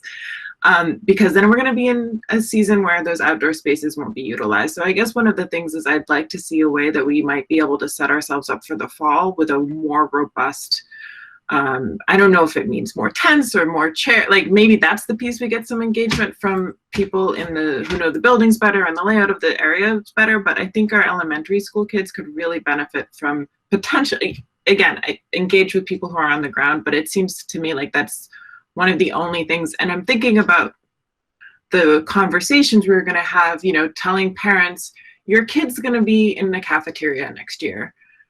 And maybe like the only thing I could think that would kind of soften the blow of that is, but we've designed this outdoor space where on any day, you know, that the weather's good enough, we're going to bring our kids out there and we're going to have some class in there. And I know this doesn't work for all kids, and there are kids with, you know, special needs who might not be able to access it in the same way. So if there's some money that we can spend on making outdoor space more accessible for those kids, but it just seems like something that I'd hate to wait until late in the year to think about.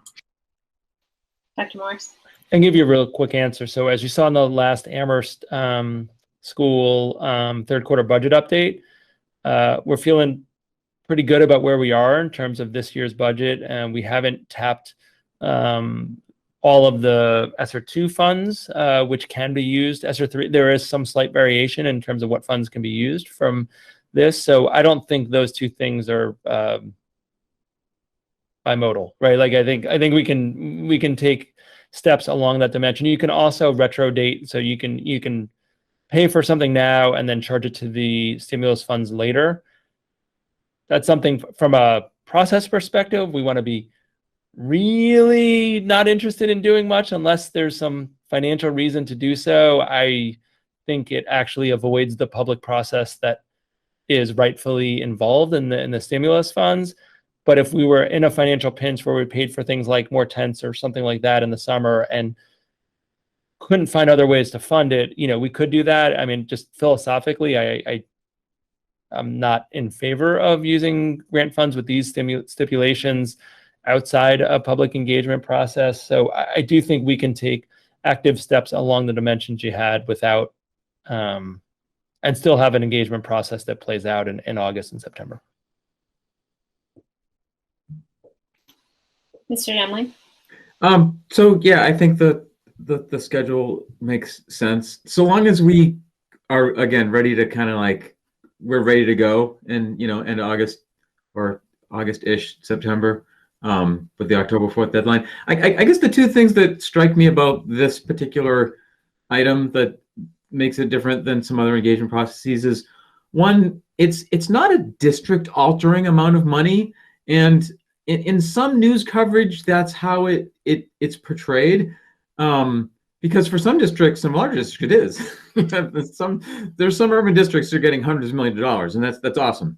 So our elementary district is getting 1.6-ish million, which is a nice chunk of change. I'm not like, I'm grateful for it, but it doesn't alter. I mean, we have a much larger budget than that, right? And so I think kind of managing expectations is one challenge because people just think about anything, regardless of price tag. And the other thing is this idea of, should we even be asking input on things that we know would be recurring expenses after the period that we can spend these funds for, right? So we have a maximum window of, I think it can touch 4 fiscal years. So say you spent it all on additional staffing, for example, I don't know, somewhere. After 4 fiscal years, you've created a $1.6 million hole in your budget, or $400,000 hole if you span it out over 4 years. Anyway, point being is that there's a lot of things that sound great that are kind of instantly off the table unless you solve that problem, right? And I'm not saying it's not solvable, but it makes it a lot harder to do. And so I don't know how we communicate that clearly to the public without trying to filter their input, right? So I think that's one of the big challenges.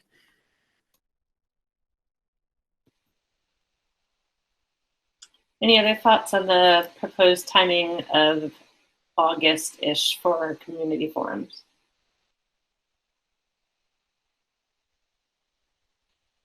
I was at a +1, I think, to the 2 other voices that said that timing feels right and feels good. And we can circle back to it when we get to our agenda planning. Okay. We've already covered D. We postponed item E. So our next topic is the discussion on special ed sibling school enrollment policy. And this one was, we discussed it, I think it was our last meeting. And we had a presentation on and discussion of sort of the ways that we've looked at this over time and in the past. And I know that since then, the CPAC group has connected and had a discussion at one of their meetings. So that's where we're at. We're going to continue discussing, and I'll look at Mr. Demling, our CPAC liaison, to sort of share insight from those conversations. Obviously, we heard a lot from CPAC during our public comment this evening. Yeah, sure. So yeah, I'll wait to give my own take on it, but I'll just give this brief summary blurb. So we it came up at CPAC meeting. So a number of parents shared their perspectives, and there wasn't like a broad survey or anything. And I think that the two common themes, one is that where one's kids go to school and where one's, if you have more than one kid, where they ought to go to school, is a really intensely personal decision. For some parents, it was really life altering, and felt like it had a huge impact. For others, the not having the choice, even though there was universal opinion expressed in terms of wanting all parents to have the choice, some parents that didn't have the choice didn't have an extremely negative experience with it, right? But it was very, very personal, and it also relates to this idea of community and social isolation. I think we heard a little bit in the public comment that parents of special needs students, and particularly parents of students who have intensive special needs experience, which is it's just harder to connect to one's school community when you have a student, because those connection points between your student and others, their peers, are just not as easily made, right? And it's harder to engage in those individual activities and those school community activities. So then when you add another variable where you have two schools, it makes that problem all the harder for families that are already dealing with so much, right? And so yeah, there was the basically universal support at the CPAC meeting for wanting to make this more flexible. There was and a couple of notes, appreciation for the special ed enrollment working group that had suggested a few years ago that school committee might want to revisit the policy of making this more flexible, and also just pointing out that the order of magnitude of kids that might be affected by this may not be so large. If we have 40 or 50 kids in our 3 special ed programs, that's about 15 kids per person on. I know these numbers vary quite a bit, but per program, per year. And then if you look at Wildwood, which is really the logistically more complex situation, right? Because we don't already have the transportation idea set up as we do at Fort River with building blocks names because Comandantes. 15 kids at a program, about 10 of those are going to be from outside the zone, right? So about 2/3 of those from outside the enrollment zone. And then of those kids outside the enrollment zone, how many would have siblings? I don't know, say half. And then of those that have siblings that are outside the enrollment zone, how many would actually want to? So it was, the sort of sense is that we're talking about a handful of kids-ish, and that obviously varies. And so there was that was another motivation to want to explore what can be achieved. That's as far as I'll go for the CPAC summary. I have my own thoughts, but I can wait on that.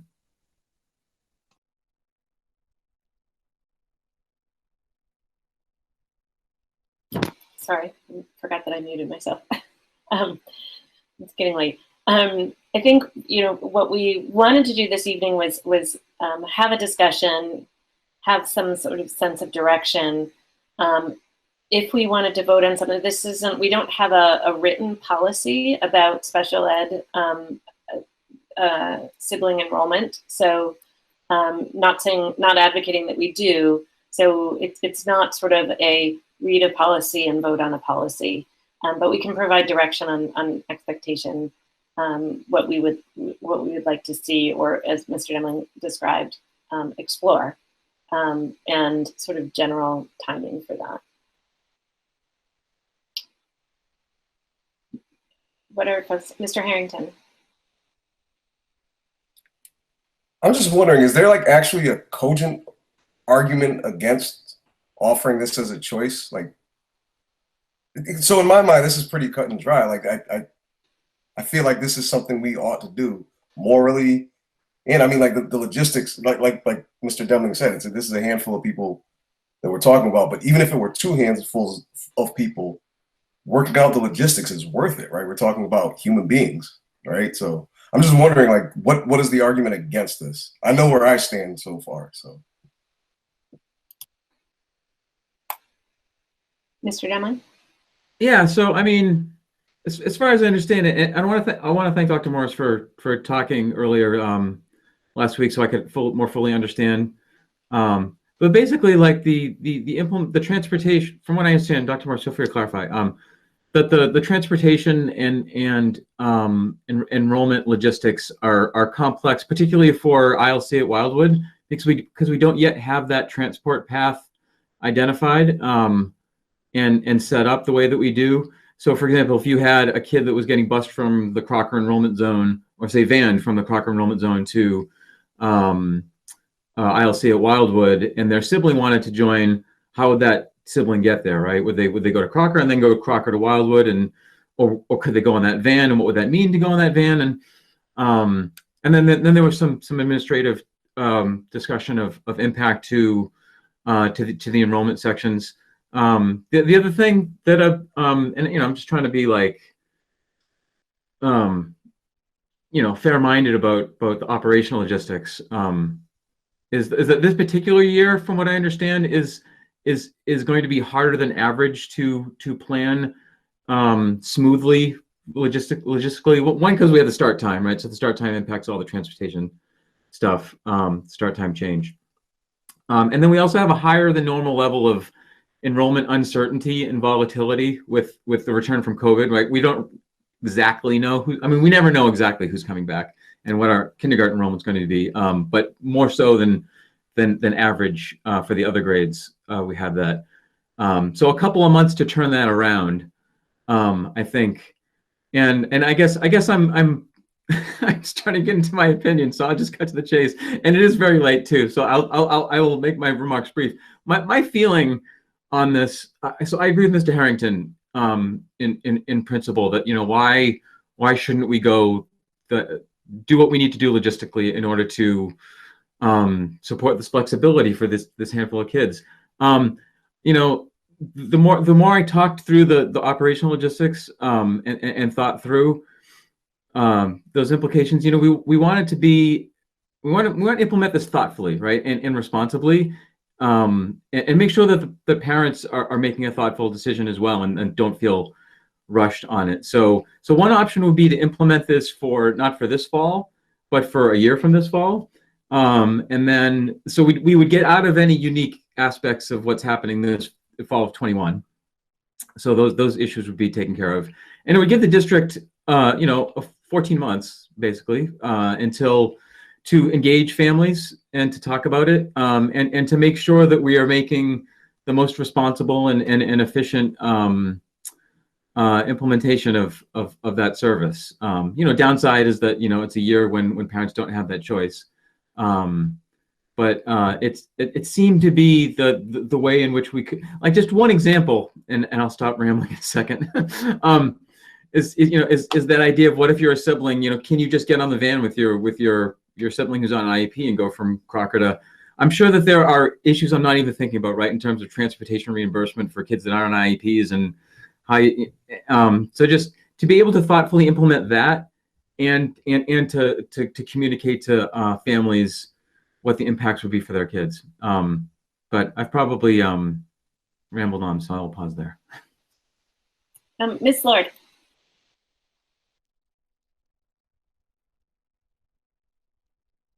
You're muted. I hit the hand button, not the unmute button. I was just trying to look it up because I'm sorry, I don't know it off the top of my head, and it's only a question regarding students who would be choiced in. Around, as I understood it, siblings aren't automatically choiced in depending on the grade. There's a lottery system. So I'm questioning if this policy for district students, making a decision about this policy, would that also then guarantee students that are being accepted into the district in some of these programs would automatically allow their siblings, or do they still go through the other school choice procedure?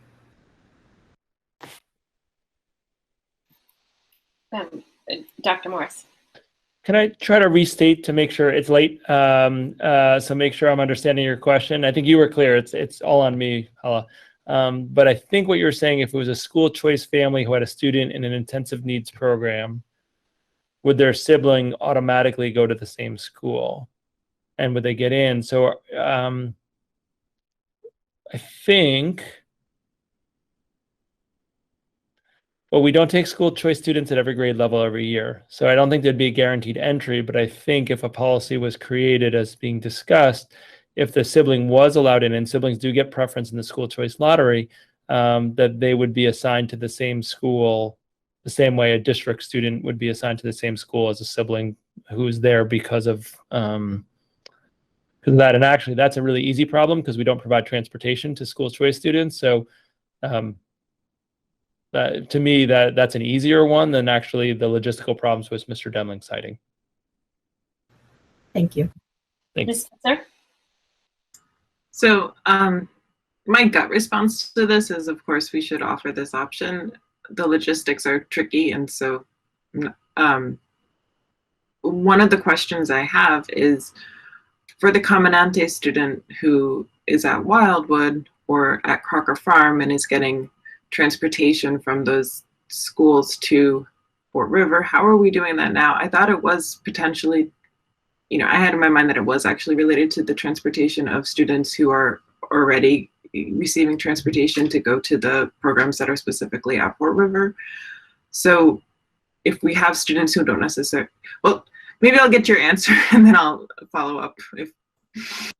So it's imperfect. I want to be clear about that. So in the morning, they take a bus from their neighborhood school to their neighborhood school and then get transferred on a bus who's dropped off students to get to Fort River. So they get there a little bit later than other students. And the reverse happens in the afternoons. They do have to leave a little earlier in the afternoon to get sort of a transfer bus to the other school to then get home.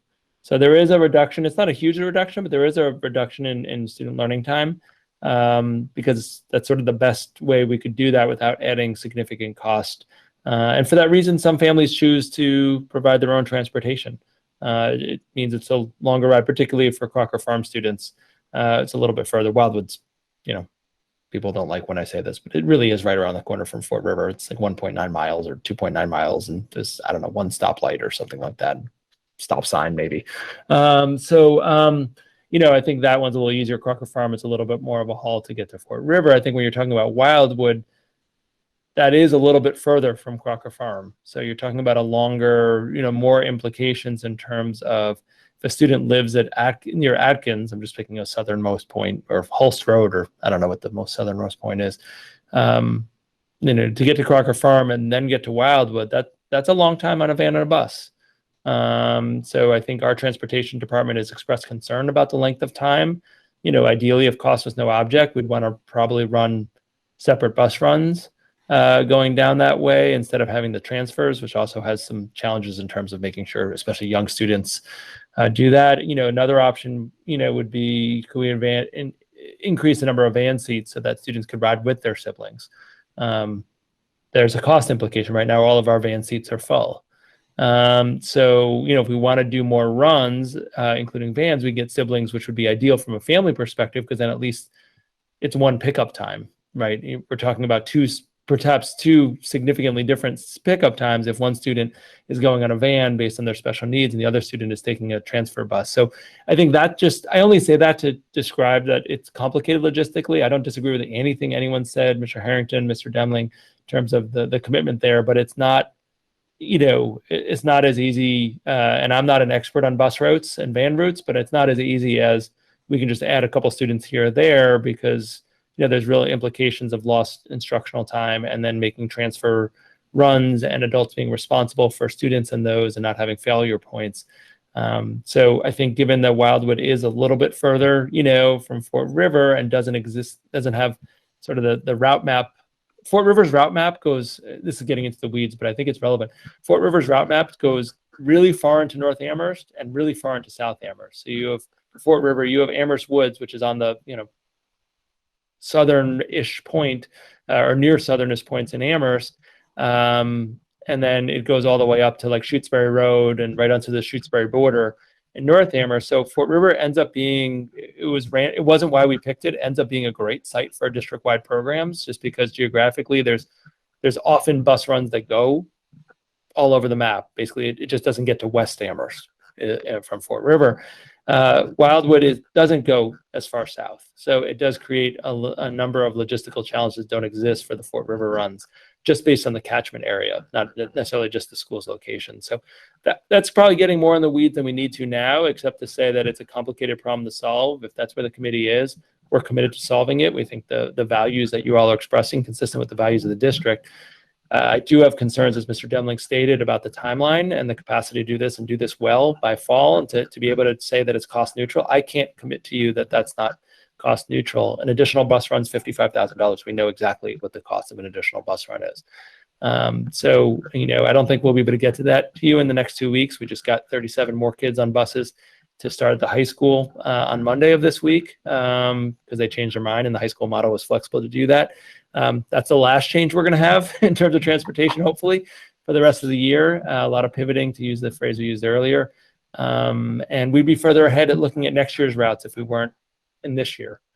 We are already behind, you know, very bluntly, in terms of next year's route. So I think the timeline Mr. Demling said is a reasonable timeline for us to be able to come back to you in the fall with a couple different options for you all to consider, some cost implications before we're in budget.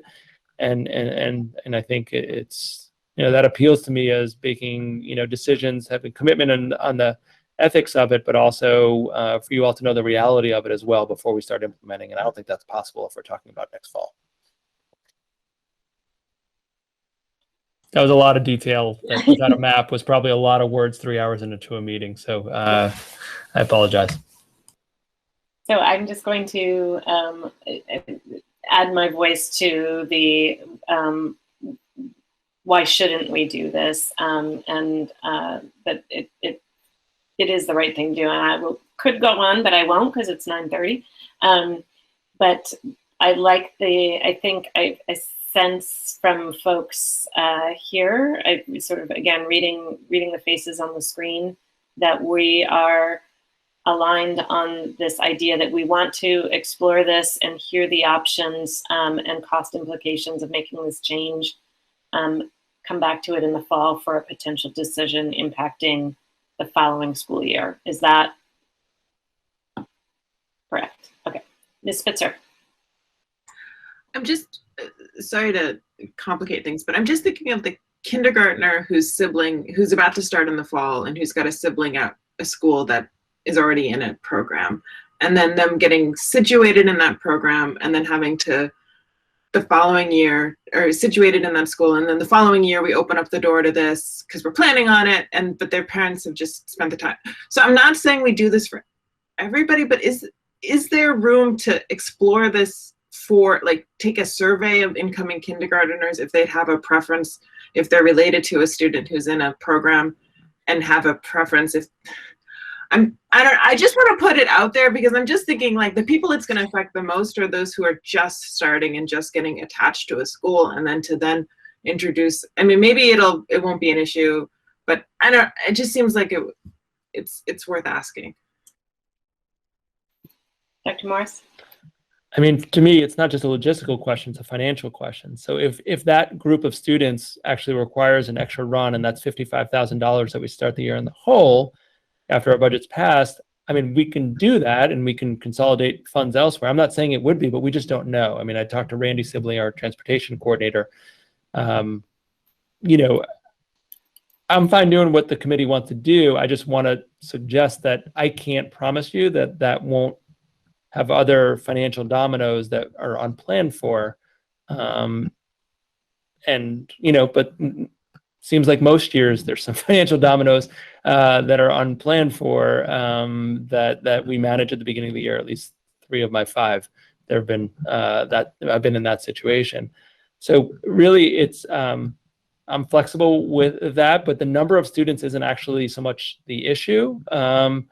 Logistically, it's much more about where the students are located, how to get them from point A to point B. If there's no bus or van that can get them, then if it's 1 student or it's 5 students or 10 students, it actually doesn't really make a difference because we don't have transportation. We don't have a transportation vehicle that would be for 1 student. It's still going to be an extra run. So I think that's sort of the challenge that we face. I empathetically, I mean, I'm there philosophically. I'm there in terms of my life experience of how important this would be. But what I can't promise you is that I won't come back to you and saying, that's the financial commitment we made, and here are the side effects of that financial, or the results of that financial commitment that I can't tell you right now, and I won't be able to tell you next week what it is because we don't even know what all the students are and who moves to town 2 weeks before school, and are they excluded from that because we weren't able to plan for them. And that's, I guess, why I'd like to think about a more organized, structured way to approach this instead of the sort of, let's try to see what we can do next year for this group of students, because we don't know who that group of students is and we don't know the implications. I would share that, and I like how you frame that, Dr. Morris, because I ethically feel very, very strongly that this is something we should do, and we have an obligation to the town and our townspeople on the budget that we've already signed off on. And while we can, some things we can shift around for emergencies, 55,000, we don't know what that is. And if we wanted to move money around, is this the one where we would move the money around in a very short term with on a very quick short turnaround? And I don't know. And I think if that was something that we wanted to explore, we'd need to spend some more meetings having that conversation and sort of looking at really understanding the cost. So not sure if other folks are on where other folks are on that. Mr. Demling? Yeah, so I completely concur with that. I respect the fact that we are at where we're at with the budget process, which is it's completed. And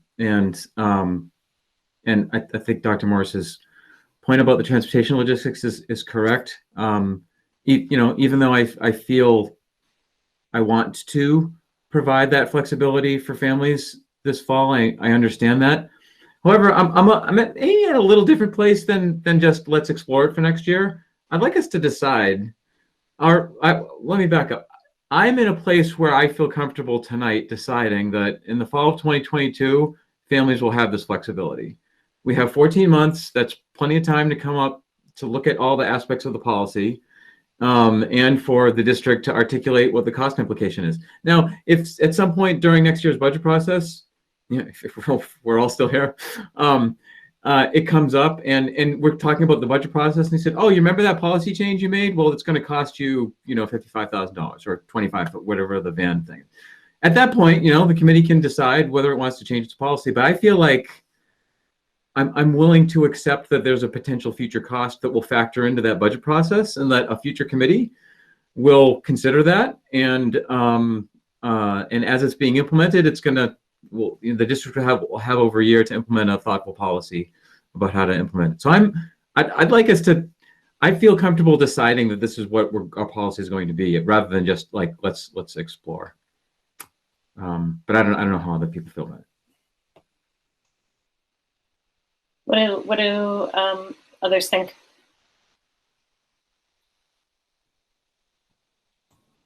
I see one thumbs up. Dr. Morris?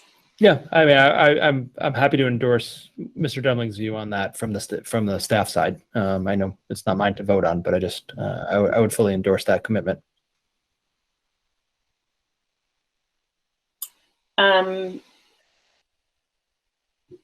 I see some nodding heads.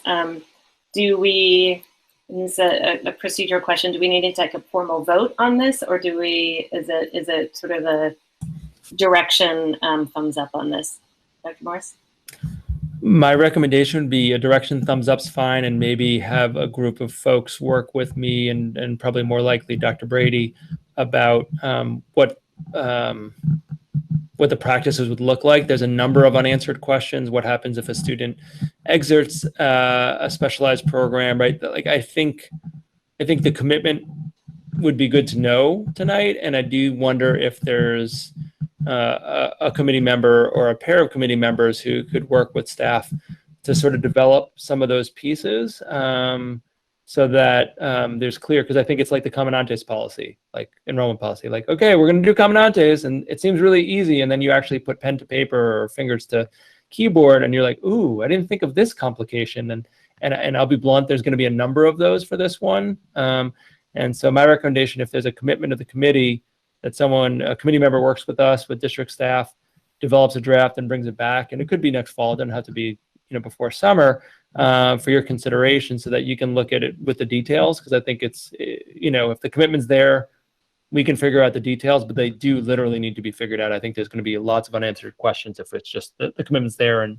the details are sorted out later. I thought the enrollment policy for Comandantes has been good, that it's been iterative and it evolves over time. And I think if we're going to go forward with this, I think we want to do the same thing. That's good. Great. So do we have an alignment agreement that we want to provide that formal direction tonight, that we will make this change and explore it in the fall? Great. It's a unanimous thumbs up. Excellent.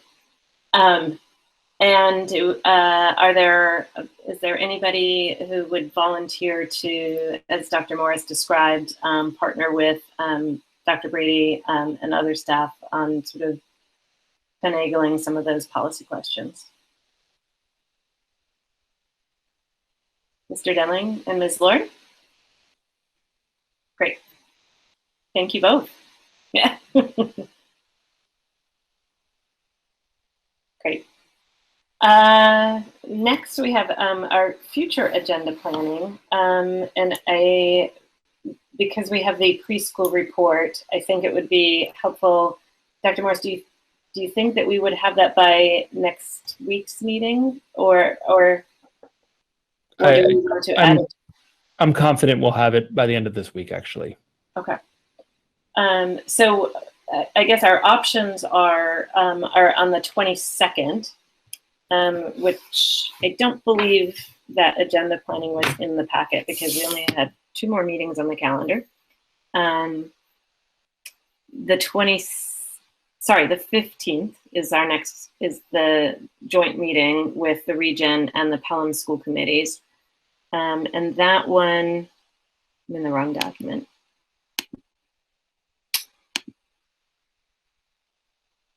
That one is a rather large agenda, but we could add it as a pre-meeting. Sorry, just give me a moment while I pull this up.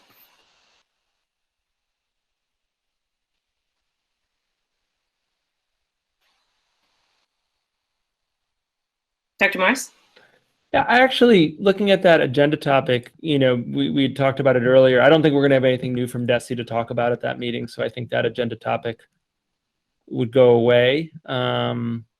The presentation of my artifacts, I will share this with the chairs of the committees, the 3 committees today, that I will have that artifact document to all the school committee members by the end of this week to give you the maximum amount of, well, not the maximum amount of time I could possibly give you to read that and do the evaluations. I do not anticipate, consistent with the last couple of years, a long presentation. I think I can be brief. It's mostly an orientation as compared to a presentation, because it'll be a 12-page document, or 11. I think it's going to be about 11 pages. And I don't think that's a long topic. I know that we talked about perhaps having an executive session that night. And I know there's a policy, which there wasn't a lot of disagreement when it came up for the first read. I think it'd be possible. I think if folks were comfortable starting at 6 o'clock, the old days of Amherst School Committee where you started at 6 o'clock, I think we could probably have that done and be ready for the joint meeting at 6:30. I don't know how people feel about that, and I'm happy doing a different one, but I know we'll have it. I know I'll be able to share that report with you by week's end. And I'll be doing the presentation. Kristen can't come. Kristen Hayes can't be present for it, but we've been talking a bunch, and I feel confident I can present that succinctly, and you and the public could have it well ahead of the meeting. Great. I think moving that return to school guidance from DESE will free up a lot of time. That would have been sort of the bigger topic. So I'd push that to the 29th. So are folks okay, 6 o'clock on the 15th for the preschool report? And then right now, our next meeting then would be a joint meeting again with the region and Pelham school committees on the 29th for the review of and vote on the superintendent evaluation, as well as return to school guidance. And potentially, I'm thinking that we may want an Amherst only meeting at that point to talk about the engagement for the well, we have two that we may want to be scheduling and talking about for August, but really the 6th grade to the middle school, I think, is the big one, right? To look at the timeline. Yeah, I was wondering, again, we could certainly do it on the 22nd, but I know you're all finishing your evaluations that day and the chairs will be putting that together. I actually don't know how much more we're going to get from DESE than what we have. My sense is, no, this is not agenda creep. We're talking about future agendas. My sense is what they put out, they're not sending us anything more until further into the summer when they see the trending of numbers. That's the sense I got. I think we can go over the document that's already been shared a week or two ago by DESE. There's not much in there to discuss. So I don't know if we want to make an Amherst meeting on the 29th. We already have the superintendent evaluation. I'm fine doing it on the 22nd. I'm just trying to think of your all schedules. Ms. Spitzer? I'm going to be on seeing family I haven't seen for over 15 months for the first time on the 29th. I think I mentioned I'm going to be out of town then. So to the extent that we can keep it as short as possible, I'd really appreciate it. So not adding Amherst only items, or I can just skip them. I mean, that's fine, but I'm going to try to keep my presence on the 29th as short as possible. Being that you're key architect of the timeline, I'd rather you be at this meeting that, you know, if that is it. So we could certainly do it on the 22nd or any other date. I'm just conscious, not so much my workload is what it is, but just, I know this is an incredibly busy time for the committee, given the evaluation cycle. So whatever works well for the committee, I'll make it work for me. So, sorry, you're not able to join, or you can join as long as it's one. I mean, I was probably, I'm going to be away from town. I'll see what my internet situation is, but on the 29th, I will be on vacation with family for the first time in 15 plus months, or however long we've been, probably 2 years now. So, so I'd appreciate just keeping it short.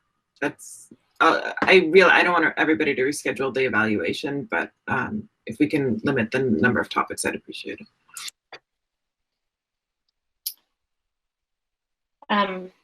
Do other folks have any, does the 22nd work, or preference for 22nd or 29th?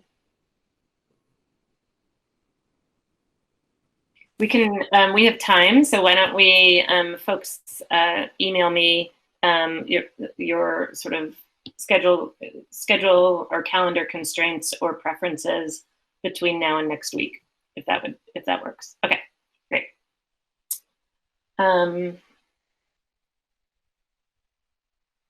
And that would be a limited topic meeting. So in the packet, we have a proposed meeting calendar for next year. Dr. Morris? I just wanted to note that at a previous meeting, I made a comment about virtual meetings perhaps ending pretty soon. And given the governor's most recent proposal about extending virtual meetings actually quite a bit further than what I think most of us were anticipating, actually into the next calendar year. The sense I get is that we'll be able to continue virtual meetings for the remainder, of this year, and then perhaps at some point having a conversation about whether we want to switch or not, given the flexibility once it's finalized. But if you haven't already, there'll be an email coming to you. I think Sasha will forward it tomorrow morning from Senator Comerford with what's been proposed on that. But I think it is relevant to agenda planning that we are, unless the chair and you all tell me differently, we are planning on virtual meetings until the end of the year, assuming the governor's proposal gets through, which is every indication is that we'll be able to do that. Yeah, I think I think that's a conversation that we should probably have as an agenda item to discuss sort of if, when, how is the question, and clearly that it would be helpful to have that conversation once we have that guidance from the state and the governor. So, but just to clarify, yes, the 15th and the 29th, and if we have one on the 22nd, we fully anticipate that those will still be online meetings. And after that, we don't know. For the agenda planning, so trying to get us back to sticking to a once a month meeting for the Amherst School Committee, beginning on the 31st of August. So I don't know if folks had a chance to review that. Does this meeting calendar look good? Any objections, adds, thoughts? So the on that calendar, the week of the September 7th, it's a holiday on that Tuesday, which is why that whole week is just blocked off. And the other days are school closure weeks that we've had. So the other thing to note is by statute, we reorganize in January because new members, newly elected members take office beginning of January, not immediately after the election, just as a reminder, which is different than in prior times. Okay, trying to move along. I do have some warrants to read.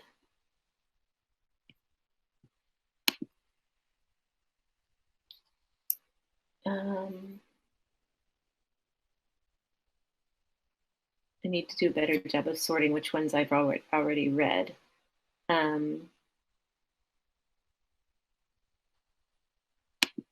we go. Okay.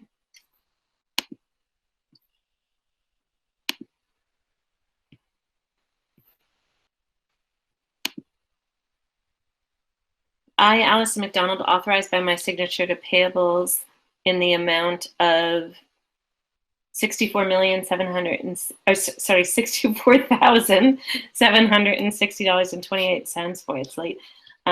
For a warrant dated May 21st. General fund expenses of $36,263.55. Grant fund expenses of $5,186.51. School reopening fund of $10,546. CARES Act fund of $4,785. Behavioral and mental health funds of $114.06. Miscellaneous of $20.11. Article 13 of $4,965.93, and Article 14, $2,879.12, and I signed that on May 28th.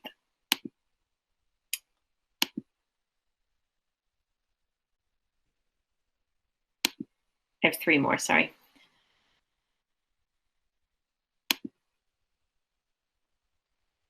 I authorized by my signature, I authorized payroll in the amount of $791.34 dated May 19th, 2021, and I signed that on May 28th, 2021.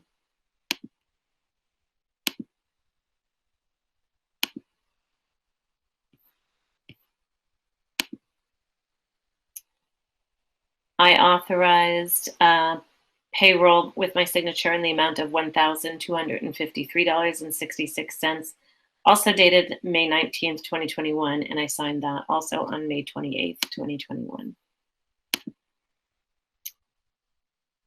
And lastly, I authorized payroll again in the amount of $661,974.83, dated June 2nd, 2021, and I signed that on May 29th, 2021. And that is all the warrants. We have a bunch of gifts to read. Mr. Demling. I move to accept the following gifts from Timothy Sheehan, number 1180, to support the Susan Vagiard Camp Scholarship in the amount of $50. From Kirsten Lindblom, number 4793, to support the same for $100.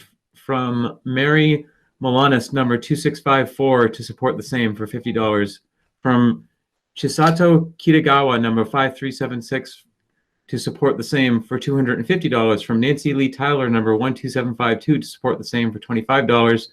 From John Lipinski, number 2990, to support the same for $50.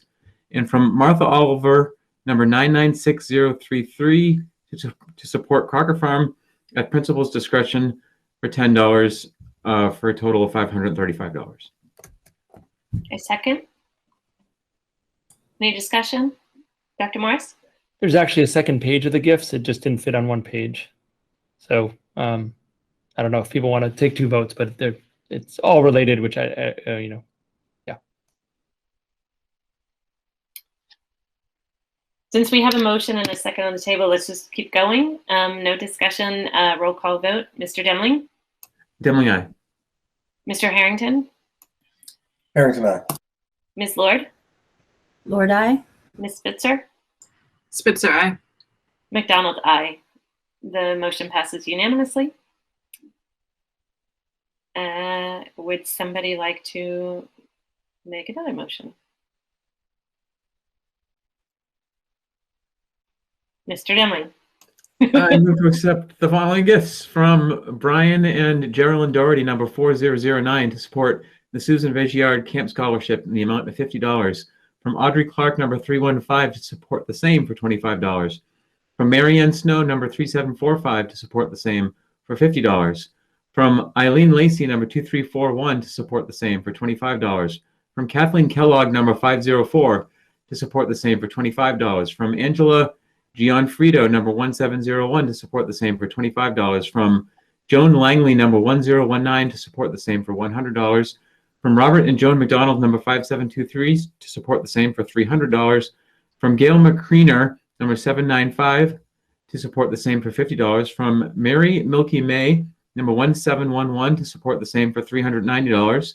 And from Ellen Burson, Sandra Brown, Donna Gagnon, Terry Johnson, Mary Kitagawa, Joan Langley, Kirsten Lindblom, Joan McDonald, Susan McQuaid, Mary Milanis, Mary Milky May, Richie Mastriani, Deanna Gagnon, to support the same for $610 for a total of $1,650.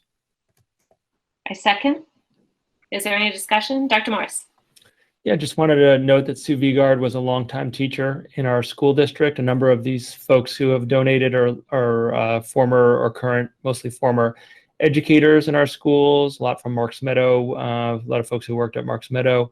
And Ms. Vigard passed away recently. The obituary is from last month. So I want to just offer my condolences. And I think, what this was set up as a fund for is to support students to have high quality experiences over the summer who wouldn't otherwise be able to afford them, which I think tells you all you need to know about both the individual that this is listed in her obituary and her dedication to children. And so my condolences to her and the family and folks who worked with this educator and the many lives that she touched in her role in our district. But I just wanted to provide that context. Thank you. So we'll move to a roll call vote. Mr. Demling? Demling, aye. Mr. Harrington? Harrington, aye. Ms. Lord? Lord, absolutely I. Ms. Spitzer? Spitzer, aye. And McDonald, aye. The motion passes unanimously. Thank you, everyone, and thank you to all the donors. I'm going to move to adjourn. Is there a second? Second. Seconded by Harrington, and there's no discussion. Mr. Demling? Demling, aye. Mr. Harrington? Harrington, aye. Ms. Lord? Lord, I. Ms. Spitzer? Spitzer, aye. We are adjourned. Thank you.